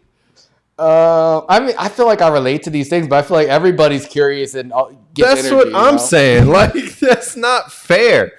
This reads to me the way that like horoscopes read, where it's just general enough where it can apply to a really big number of people. I think they're recruiting, man. They just want people to be like, "Oh, I marked 4 or 5 of these." They say if you have a lot of energy to foster deep connections and intimacy with multiple people, and whatever capacity, you probably have a good predisposition towards being in a non-monogamous relationship. Now, I relate to that. I've had, you know, multiple situationships and other things, but to me, to take the extra step to be like, "Oh, you're all my girlfriends and I'm all your boyfriend and you can have open things," to me, like, that's where I just get turned off. I can't do that. Yeah, no, I'm not I don't like sharing like that. I'm a little selfish. Yeah. Yeah. And they also say another sign is if your connection is strong with your partner, you know, in a secure relationship, if both parties are curious, the curious word again, about connecting intimately with others besides each other and want to give their partners the freedom to do the same, they should go for it. I agree with that. Like, if both of you are on the same page, you feel secure, you're both curious about it, you know, open the door to let someone else in. But if it's only one person pushing for it and the other person's a little bit insecure about it, I'd say find someone else or, you know, just shut that door. I don't know. What do you think? Yeah, I don't know. One of the main things that they said right after that is once you open the door in your relationship like that, you can't rely on the fact that your relationship is exclusive to prove that you two love each other. So you have to have like a really strong sense of attachment, love a variety of different things about each other. It can't just be like, oh, this is my person that I only have sex with, and then we do these other things together. Like, it has to be, you got to feel solid in this relationship. Yeah. Yeah. It is difficult adding another party in there. I mean, it's hard enough to be just with one other person, 2 people to get along. Imagine adding a 3rd, 4th, 5th person. Like, it sounds like a lot.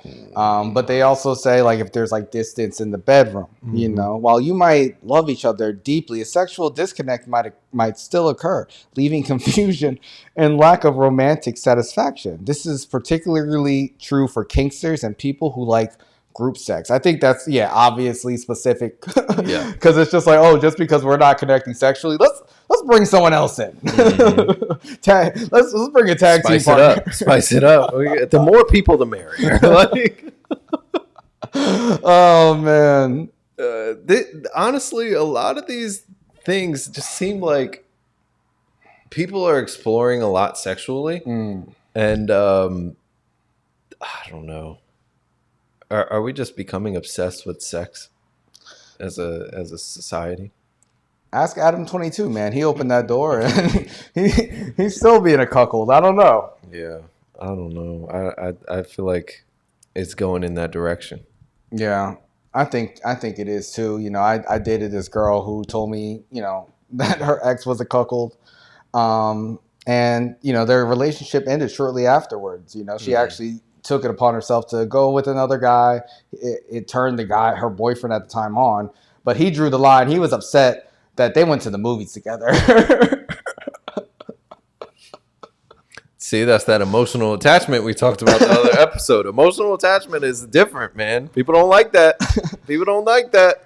You can smash my girlfriend, but don't take her to the movies. It's different, man. It's different. They got a little bit of a different wiring up there. Like what matters to some people does not matter to others. But this stuff it's out of the box. It's out of the box. So the last thing that they said, you don't think of polyamory as a problem solver. So going into polyamory as like a last effort to try to save your relationship, it's pretty much a bad idea is what the experts are saying. You know, I want to warn against that idea. Because it's not going to solve your problems. And in most cases, it's going to involve adding more conflict than solving everything. So this is different. Yeah, let us know, guys. Would you be open to a polygamous relationship? Do you think that since younger people are more open to it, that it's going to be a more popular thing? You know, people are still young. You know, they could change when they get older, be a little bit more conservative. But I feel like the trend...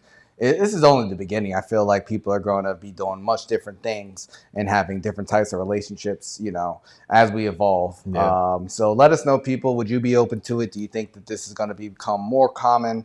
And yeah, like, what do you think college would be like right now? I feel like college campuses are going insane. What do you mean? In what regard?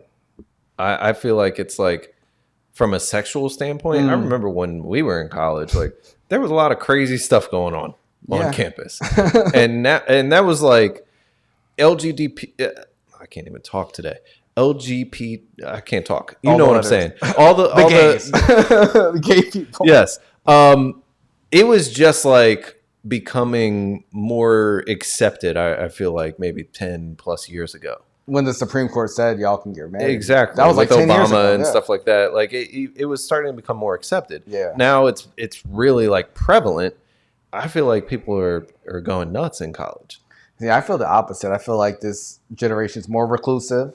I feel like, yeah, they may be more gay. But, you know, we talked about this last week with them, you know, trying to be virgins again. So they might be on a different type of time. They're putting a different kind of spin on it. They are definitely putting a different kind of spin. I mean, yeah, I think we looked at like the percentages of young men and how they were impacted, you know, through COVID and how they're just not as active dating. So I think it's less crazy than when we were in college. But let us know, guys. Is shit going crazy in colleges? You know, we should go on a college tour this summer. No, not in the summer. In the fall. Yeah. In the fall. Yeah. In the fall. We could do some like homecomings or something like that. Yeah, we should. You know, you got two colleges. I got one. Troy's got one. All Jersey. Hey, you know, we could big Jers. Hit all of our alma maters. That would be really funny, actually. Yeah.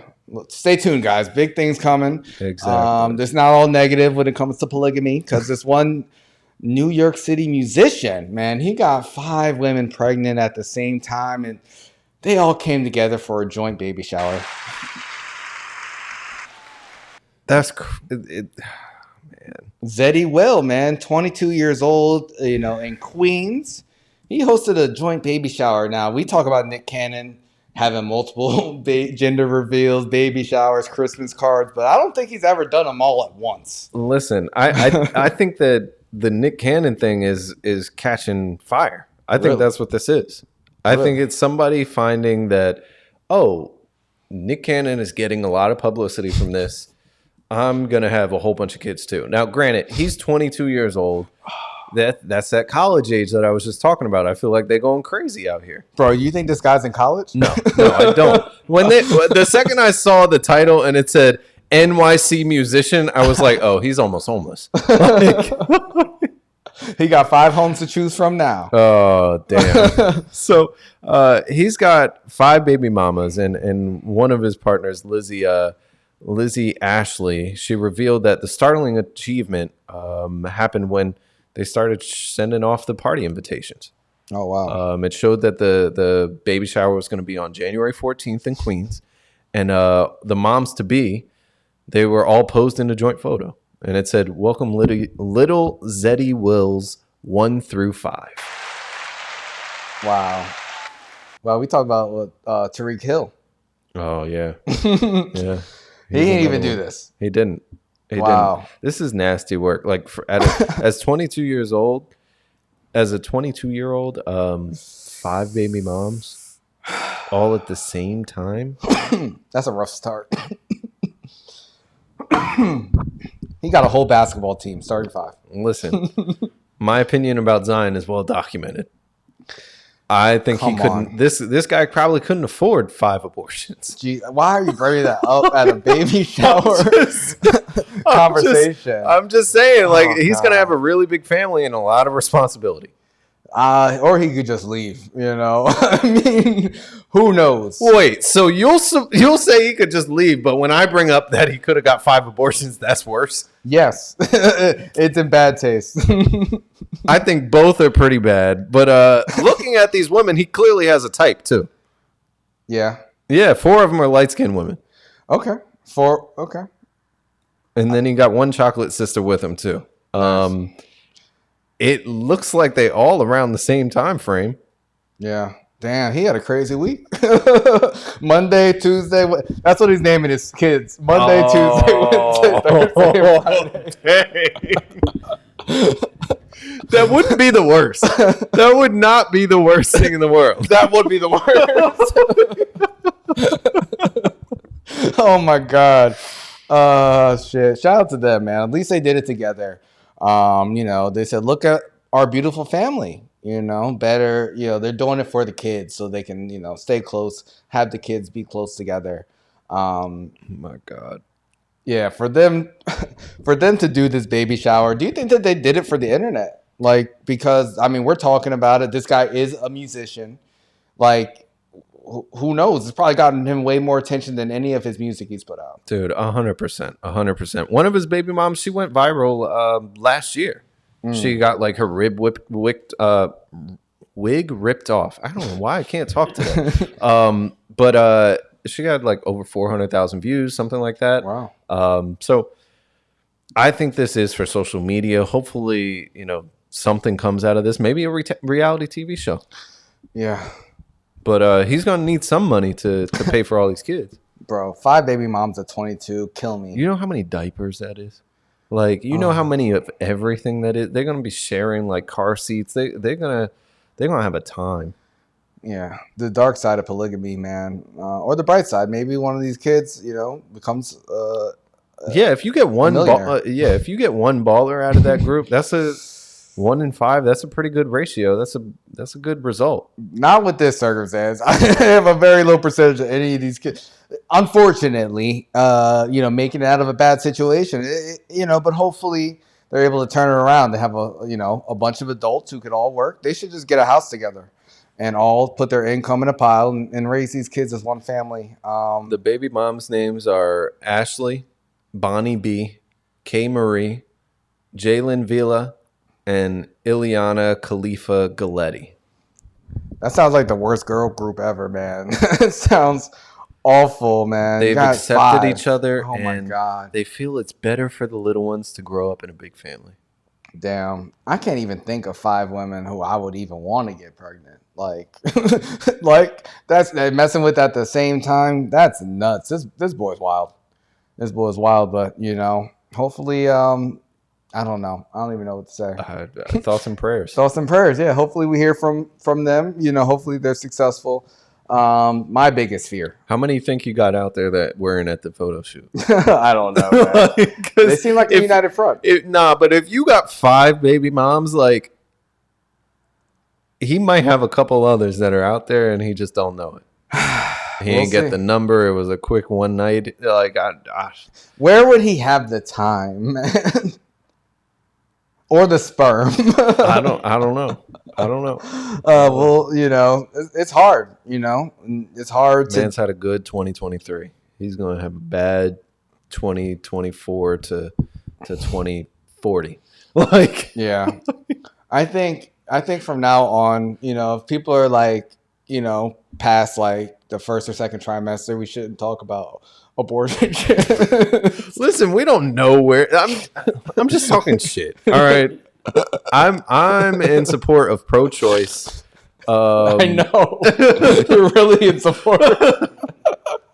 Oh man, but I'm also pro-life. I want the babies to live. It's just I want them to have good lives. No, I mean, it's a lot of people who feel that way, and you know, abortion is something that, you know, with the overturning of Roe v. Wade, is not something that you can take for granted. So it's definitely something to keep in mind. You know, an alternative to abortion is adoption. Mm-hmm. And this one man, you know, on a dating app, he asked a woman, he messaged a single mom, and he asked her if she would be willing to put her kids up for adoption so that he could date someone child-free, according to a Reddit post. He says, would you be willing to put your children up for adoption? I want to date someone without kids, so looking for someone who is willing to free themselves of their current kids. He says, yeah, a lot of people read that and they thought it was a joke, but other people thought it was serious, man. When I saw this headline, I thought of you immediately. I was just like, you know, I don't think this is something you would say in real life, but something close to it. I don't know, man. What did you think about this message? No, that's crazy. That's insane. Like, you only care if the dad's dead. You wouldn't ask him to get rid of the kid completely. Yeah, I would just want to know. But that's something you ask like early in the relationship, like where's his dad? Because I think that's really important. Like that's a huge aspect, especially if the dad is still in his life. You got to build a whole relationship with the dad too, because you're the stepdad. Like there's a whole crazy dynamic with that. This is a crazy thing to ask somebody. I think it was probably a joke. I remember when I was on dating apps, if there was somebody who had a funny profile or something funny there, you send them something wild and you know, joke a little bit about it and see what their response is before you unmatch them. But is that the point of dating apps? Roast someone and leave? It was fun. It was That's why I thought of you when I read this shit. But I think that is crazy. Somebody on Reddit, they said, my mother-in-law was friends with a lady who actually did this back in the 90s. Her son and his son would fight. They were little kids. So she gave her kid up. Oh, my God. That is terrible. Bro, when I read this at first, I was like, okay, it's probably a joke. Even if it's not, this guy's a dick. But I was surprised at how many people responded on Reddit and said that this actually happened. Like, that was shocking to me. You know, Other people said, like, this one person said, I actually know someone who did this as well. Abandoned her young child and intentionally got pregnant with her convict boyfriend that already had a wife. We all cut her off. Dude, it's different. That and people giving the kid to like their grandparents and stuff like that. This one person said their mom gave them to their grandparents. Like, this happened to them specifically. And they said, you know, this happens all the time. Men like this really exist. And women are out there, you know, who give up custody for these men.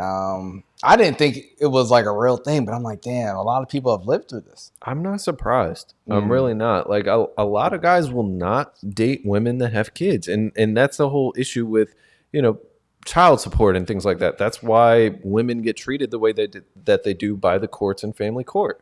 Because it's way harder for them to be able to move on with their lives, find a spouse that'll be able to build a family with, because nobody wants somebody else's trash. Bro, that's crazy. I'm just saying that's how people look at it. I'm not saying that's how I look at it. I'm just saying that's how people look at it. That's not how the courts look at it. They're not like, oh, you get child support because no one wants to date you. That's not true at all. All right, that's not the only thing, but that's part of it. No, it's not. All right, you can say what you want. I'm just telling you the reality. There's a reason that women receive so much. That's not the reason, though. It's not the reason, but it's a consideration. The trash? I'm not really saying they're trash. You know what I'm saying. Listen, don't start spinning my words. I'm just repeating what you said. Oh my God. Well, listen, one man's trash is another man's treasure. Yes, there you go. Okay, that's what I'm trying to allude to. That's better, honestly, because I mean, personally, I've said I don't have kids, you know. I wouldn't date someone who has kids because I feel like I'm not ready for that, you know. I would never ask anyone to put their kid up for adoption. No, that's nuts. Especially if the kid is like, if they didn't put them up for the adoption day one, they're not going to do it like when they're 3 years old. Yeah. That's nuts. Yeah, and any woman who does this like is not like I wouldn't want her. Not wifey material. You willing to give up your kid for some dick? Yeah, because if she'll do that to her kid, what is she gonna do to me if like somebody else comes around or something else goes on? Like, no, hell no, bro. That goes back to that loyalty piece. Like, nah, that just goes back to humanity. Yeah, for real. Exactly. Like I dated this girl and. You know, she didn't have kids, but she had a cat. Well, she had multiple cats, and we were hanging out. You know, I'm allergic to cats, but not like super allergic. Like it's not a deal breaker for me. Like I feel like I grew up with cats. I could date someone with cats.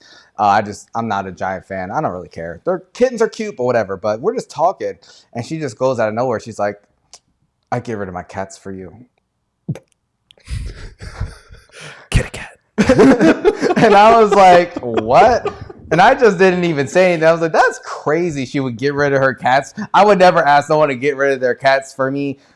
But she just volunteered. And I'm like, obviously that didn't last long. But because she was a little, crazy. Wait, but this was... I'm not going to say. Oh, okay. But yeah. Off mic. But nah, that...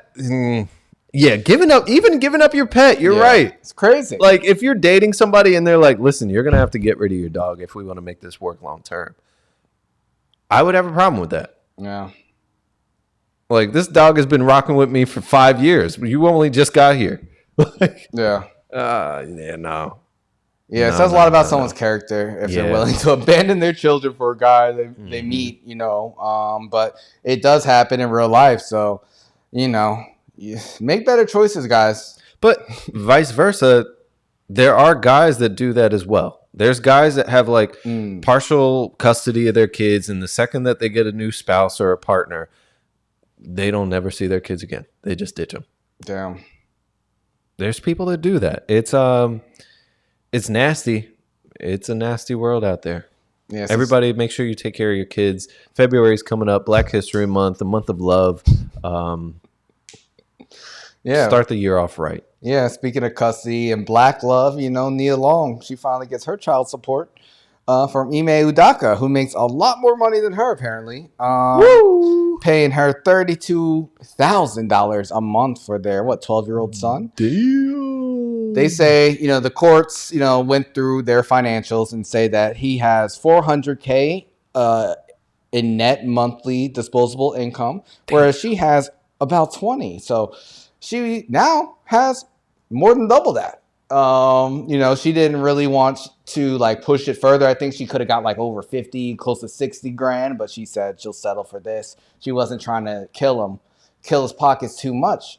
But were you surprised when you saw these numbers? And do you think that they took into consideration that it's Nia Long and she's really hot and anyone could date her before they gave her this money?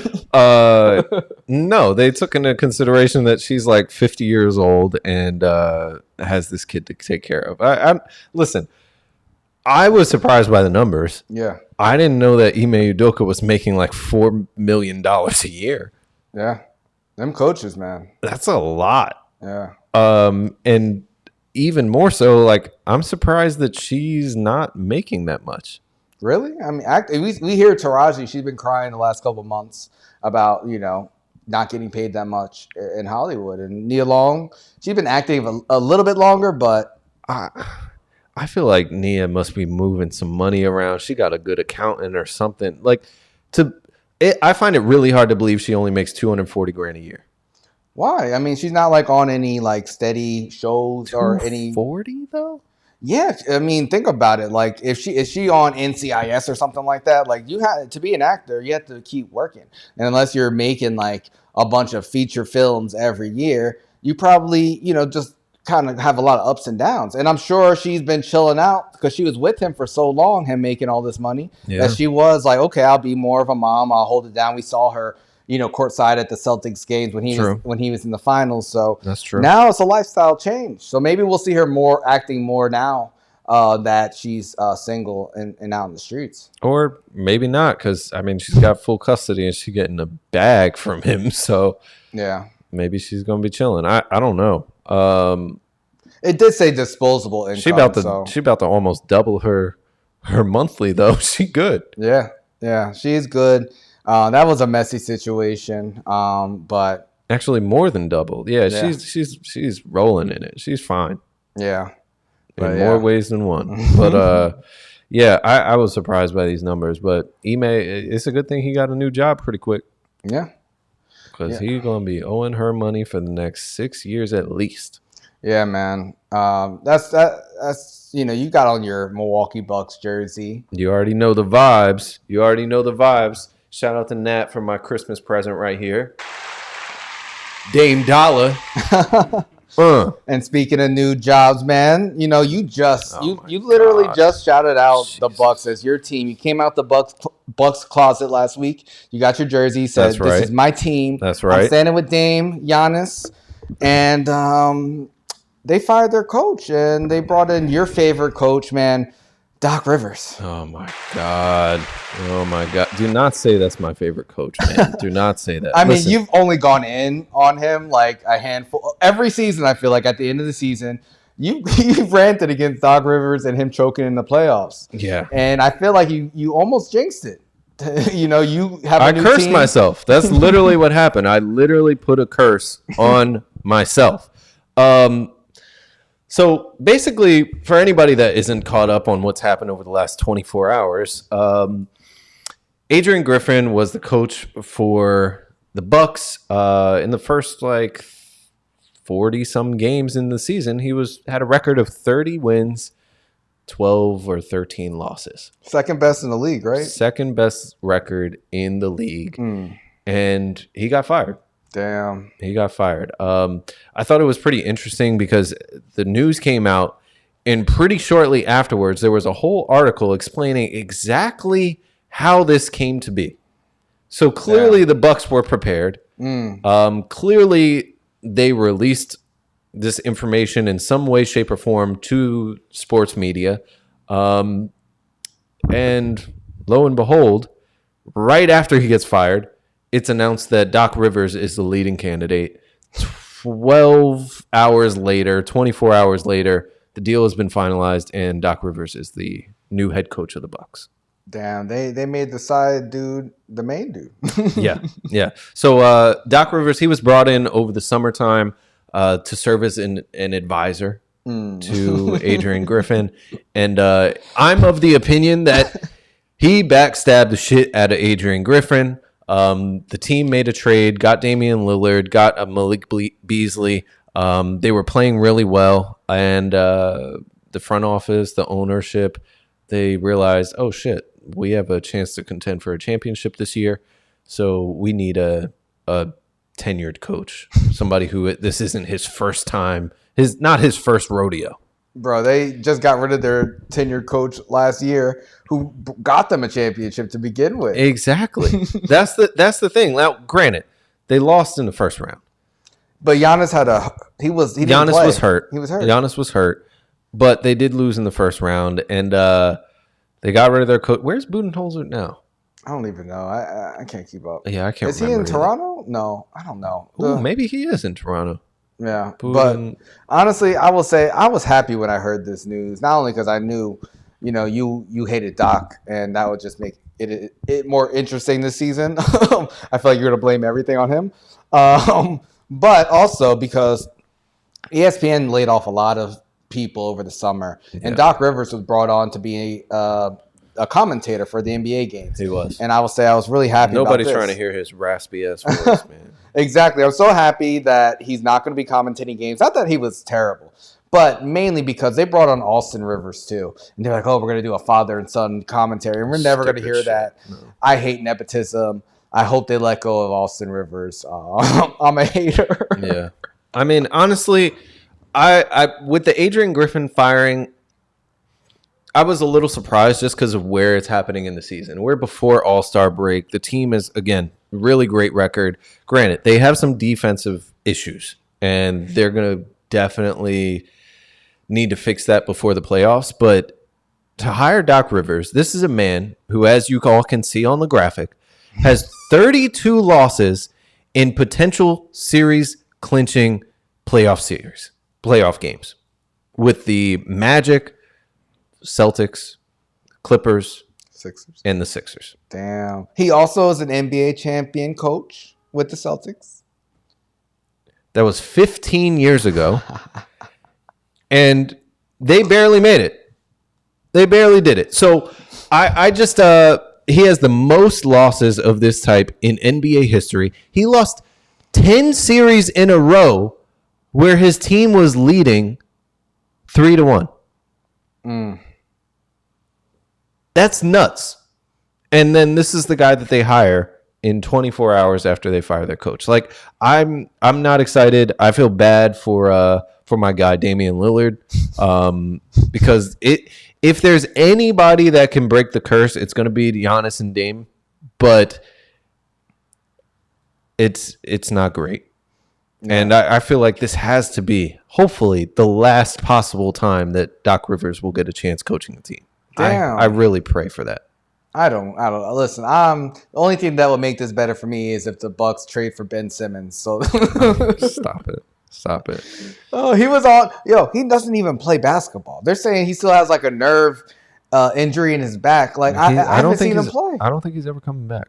Honestly, he just wears like these flashy fits on the sidelines when everybody else is wearing like they have like the black on. The Sixers broke him. Oh man, he's a broken guy. Yeah. Shout out to Ben Simmons. I'm still a fan of his, but the Knicks run New York, man. They took over Barclays Center yesterday. It was rocking. It was amazing, man. I wish I was there. I thought about going, but it was beautiful. It's been crazy with basketball, though. I mean, you get a 70-point game from Embiid. Yeah. You get a 62-point game from Katt. On the same day. Yeah, on the same day. Kobe anniversary 81. Exactly. Like, what are the chances? There must be something going on with that date. Yeah, I think LeBron spoke out and he said he knew it was going to happen. He knew Embiid and Katt. Of course he did. Of course he did. Oh my God. Yo, did you hear Popovich talking about Embiid before it happened? I got to play the audio. I got it. Hold on. Hammered his ass. I told Wemby to stick him, put your butt right in his stomach, back him down over the rim. Oh my God. Pop. You're going to hammer his ass. Pop. What is going on right now? Oh, man. But yeah, shout out to the NBA. I'm excited for All-Star Weekend. Vote for Jalen Brunson. Brunson Burner. He deserves to be an All-Star this year. I feel like he should be a starter, but hey, it's competitive. Where's he at in the voting? The voting. Not good enough. Really? No. He's been balling all year. I'm really surprised by that. Yeah. And I mean he's in New York. Yeah, but you got Mitchell, you got I know Dame is above him right now. You got Maxey, and you got Trae Young, I think even has. So, it's competitive, but I think he'll get it this year. Yeah, shout out to the Knicks. How are you feeling about the squad right now? I feel really good. They definitely need to get some, more. You think they're going to make any moves? Yeah, I would like them to get Brogdon or get what's his name? On the Jazz, I forget his name. The guard. Oh, Markkanen? No, he has like long braids. Fuck, Clarkson. Oh, Clarkson. Yeah, he's been balling out too. Yeah, he'd be good. We need some scorers since we got rid of Quickly. Or even Lowry if he hits the waiver wire and gets released by. That's true. Who has him?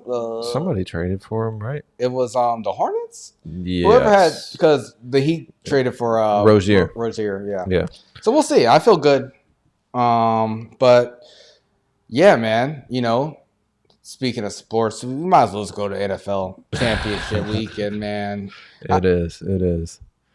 Oh, man. Down to the wire. Sunday, you got the AFC Championship, Lamar versus Mahomes. You've been watching these games? Yeah. Yeah. You? I have not. I'm still upset about my Eagles. I'm seeing the updates and things come through. They just hired Vic Fangio. I'm like, Jesus Christ, this guy is on just a turnstile. But you didn't see your boy Jason Kelce shirtless in Buffalo? I saw the clip. Yeah. I saw him jump out of the box, the suite, and then jump back into the suite. I'm like, he needs to not retire. Like, if you're able to do that, you need to get your ass on that field and keep playing. But that game it came down to the wire. Yeah, it was close. Of course, Buffalo, they choked. Yeah, that's their reputation. Watching that game, I really like Josh Allen, and I think he's great. I mean, obviously he's great, but Mahomes is I think Josh Allen's okay. Josh Allen's really good. I think he's above average. He's very good. I would above average. He's above average. Okay, he's better than Hurts. No, he's not. Are you? You're nuts. I disagree. Yes, he is. I disagree. No question. Josh Allen's like top 4, maybe. Hurts is maybe top 10, especially after this season. I disagree. But that's okay. All right. So tell me this: what is holding back the Bills from not losing in the second round every single playoffs? Mahomes. Yeah, Mahomes. That's true. Because that's where I was going. You can't just blame Mahomes. It's not blaming Mahomes. That was my point. Because I was going to say Josh Allen's great, but Mahomes is on another level from everybody else. Yeah. He just makes an extra play. He does. He extends the drive. He just does everything he's supposed to do, and he doesn't like bang his body up the same way Josh Allen does. Josh Allen does it in a way that's just not as smooth. He puts the team on his back. I will say that about Josh Allen.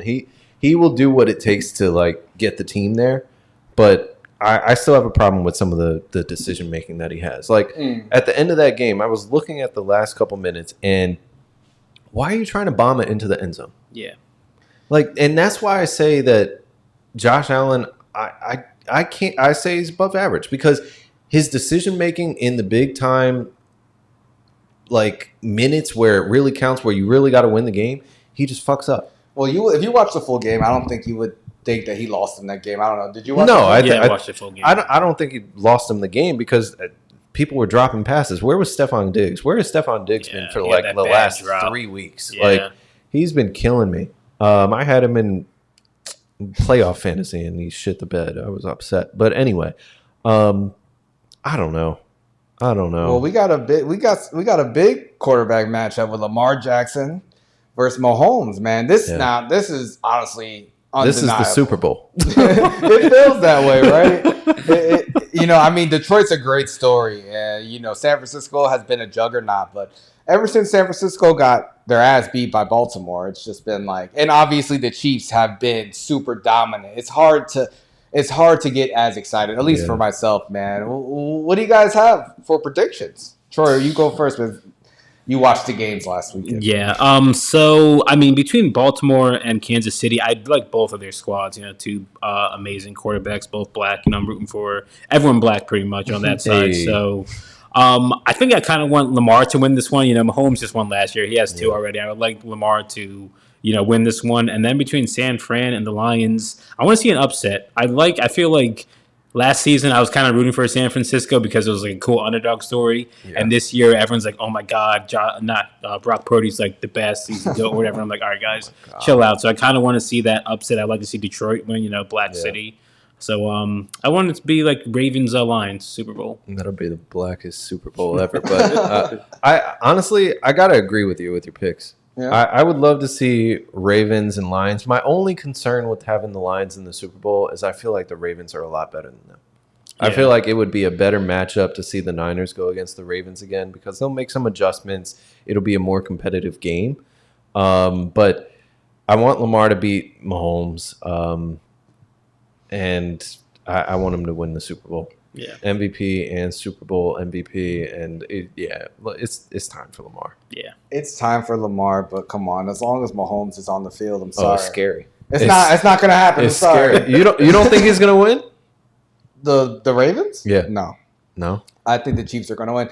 I just feel like some teams just know how to win, especially in the playoffs. And Baltimore looked really good that second half. Yeah. The Chiefs, the way their defense has been hitting people and just Mahomes making plays and, Kelsey playing for his boo Taylor Swift, giving her the heart.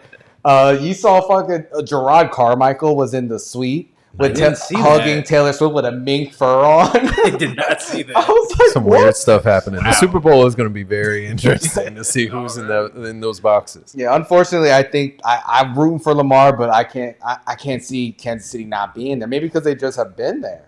And when it comes to the NFC, I really am rooting for the Lions. I hope that they win. I mean, the 49ers have looked pretty shaky recently, and the Lions have been heating up. Yeah, I don't know. I think the Niners are just too good a squad. Yeah. Like, the only loss the Niners have taken in the last handful of weeks is from the Ravens. Outside of that, they've been killing everybody. They didn't kill the Packers. No, they didn't kill the Packers. That was a close game. So, I don't know. The playoffs are different, and I think all these teams are, the right teams are here because they've all been balling. I think that Packers game, though, it had a lot to do with the coaching. Those two coaches are very familiar with each other. They were previously on the same staff and with the Commanders, previously Redskins. So it I don't know. It would be really nice to see two different teams that we haven't seen in the Super Bowl in a long time. Yeah, but I predict Kansas City 49ers again. But we'll see. I'll be happy with anything, honestly. I'm just rooting against San Francisco winning it all. Yeah. Personally, anything else I'd be happy with. I would love to see Lamar in the Super Bowl in Vegas. Man, with Usher performing. Yeah. But I just feel like we're going to see Mahomes and Travis Kelce proposing to your girl Taylor Swift. And you think he's going to propose? Get out of here. There's no way. If that happens, it's going to break the internet. I know. And that's going to break. I'm going to be done. I'm just going to be done with everything. I'm going to be so sick. I might throw up. But I'm excited for it. It should be, a nice Sunday. It's going to be rainy over here in Jersey. So, but yeah, so it's 2024. I mentioned it's Aquarius season, and you mentioned astrology earlier, and I just wanted to talk about Pluto. It's not a planet anymore, but in astrology it is. And so, in astrology, every planet goes through, its different phases. Since Pluto is the furthest from the sun, it takes the longest to enter a new zodiac sign. So for the last almost 20 years, Pluto has been in Capricorn. So now it's shifting into Aquarius. I think I have a video that I Dang, it's been in Capricorn that long? Yeah, so it's a generational thing. Actually, the last time that Pluto was in Aquarius, the American Revolution happened, the French Revolution happened, and the Haitian Revolution happened. They said it carries a lot of revolutionary energy.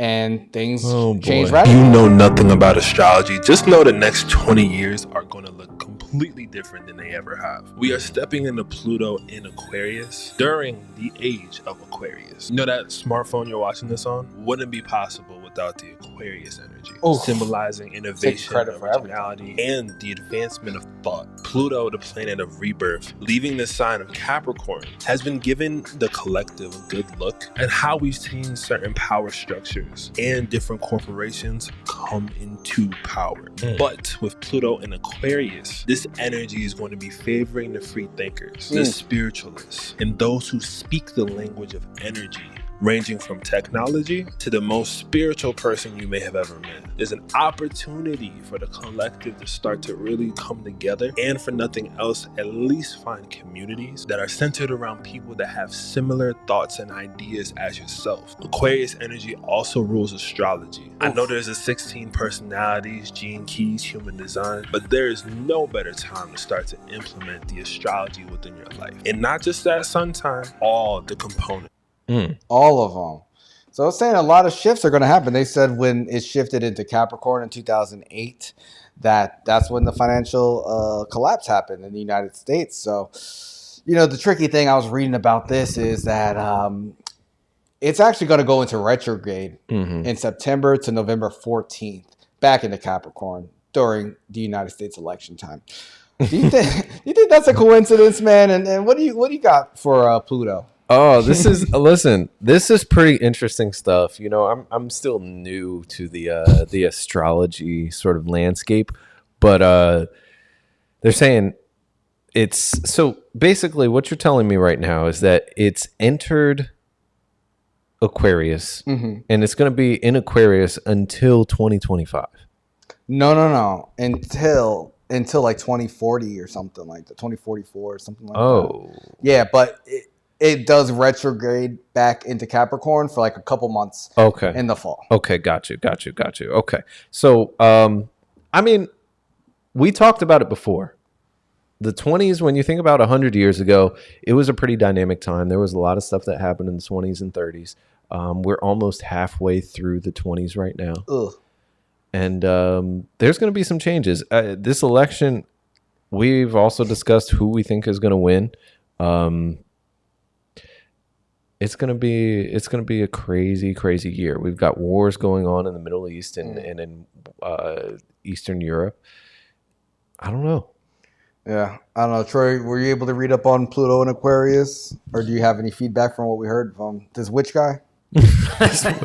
No, I mean, I just noticed I like when because I'm not super into the astrology stuff, but I do find it very interesting, especially I like when they point out, being me being a proud Pisces, just reading the little Pisces blurb. So I'll just read what it says for, I guess, me in this time period. Oh, nice. Where it says, to heal, you have to let old wounds emerge. Don't be afraid to embrace your shadow self and recognize past hurts. The more you open yourself up to these darker aspects of your personality, the more you will be able to rise above them with confidence and compassion for yourself. Wow. He said, come to the dark side. Embrace it. It's the Emperor talking to you. Do you relate to that? Do you think that there are hidden parts of your personality that you could reflect on? Yeah, no, for sure. I feel like one of my things is, I try not to let a lot of things bother me, and by doing that, I kind of just bottle it up and just don't think about it. So that's probably not super healthy. Yeah. So dealing with some of that stuff could definitely be beneficial. You just get it out on dodgeball. Yeah, exactly. Dodgeball, kickball, watching the Jets. Man. That's funny. That's funny. Yeah, these are honestly they're pretty interesting. Mine is talking about healing your inner child. It'll allow you to deal with problems from the past head on. You'll feel more at peace and liberated as a result, and you won't make the same mistakes as your parents or guardians. Ooh, taking shots. You can wipe away struggles and start fresh with knowledge. Wow, that's for Libras. That's deep. Do you relate to that at all? Definitely. I do find that sometimes I'm like a little too serious. And I need to like relax and enjoy what's happening and just let life happen sometimes. Yeah. Maybe like an overthinking thing. Gotcha. I can definitely relate. Yeah. I can relate to that too. So for Aries, it says, your aspirations are evolving to be more congruent with your present self. It's recommendable to pursue a divergent path in the next several years. This is essential as it allows for flexibility in modifying your ambitions and adapting to the current state of affairs on a personal and global level. So yeah, I mean, what do you think? I agree with it. It's my time, guys. Yeah. It's my time, bitches. That's Watch right. out. That's right. 100%. I really feel that. I mean, I went into this year saying like I'm trying to be more expressive and more loose. Kind of like what you said, in a way, but more creatively and just trying to be more aligned globally. I'm over here reading some of the other ones. I'm like, nah, this shit applies too. Be aware of power dynamics with your colleagues at work. For real. But they said a lot of things are going to come to the light, through this. I read also with Pluto and Aquarius, they say like consciousness is going to be the new currency. So, I mean, I'm looking forward to that, honestly. They're saying you should put more energy in being your true, authentic self. That will be, take you to where you need to go. Whereas before, those things weren't as prioritized. So, there's other things like when you go through your other signs and other planets and stuff, how it relates and shifts. We really need to get a psychic on here. I know I've been saying it for years. We will soon. But let us know, guys. How do you guys think that Pluto and Aquarius is going to affect you? It's just crazy that Pluto and the sun both shifted to Aquarius like on the same day. And let us know, has it changed your life so far?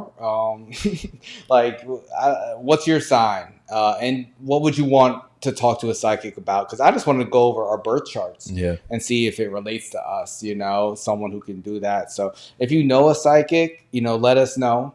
We'd love to talk to them. Yeah, I have a birth chart from when we were in Cancun. We went to why am I blanking? One of the old Mayan temples and things like that, and they made one for us, but it's all in Spanish, so it's a little difficult for me to know exactly what it's talking about. But, yeah, I want to get that interpreted. Yeah, take it to my in-laws. Nice. All right, guys. Well, damn, we went through so many things. We covered it all. Covered everything. Yeah, covered everything, unlike Kanye's wife. Oh, my God. She has nothing covered. So but Christian. Yes. But if only more Christians were like that. Everybody, thank you for joining today. Had so much fun. We are looking to be more interactive. So, moving forward, if you guys have any comments, let us know if you want to call in or definitely, join. We're looking to talk to you guys. Make sure to send us some DMs at nochilllive. We're on Instagram, YouTube, Twitch, Twitter, Facebook, anywhere you get your live content. Make sure to hit us up. And we look forward to seeing you soon next week. Hell yeah. Stay safe, everybody. Hope everyone has a great weekend. And yeah, we'll be back next Wednesday. No doubt. Until next time, peace.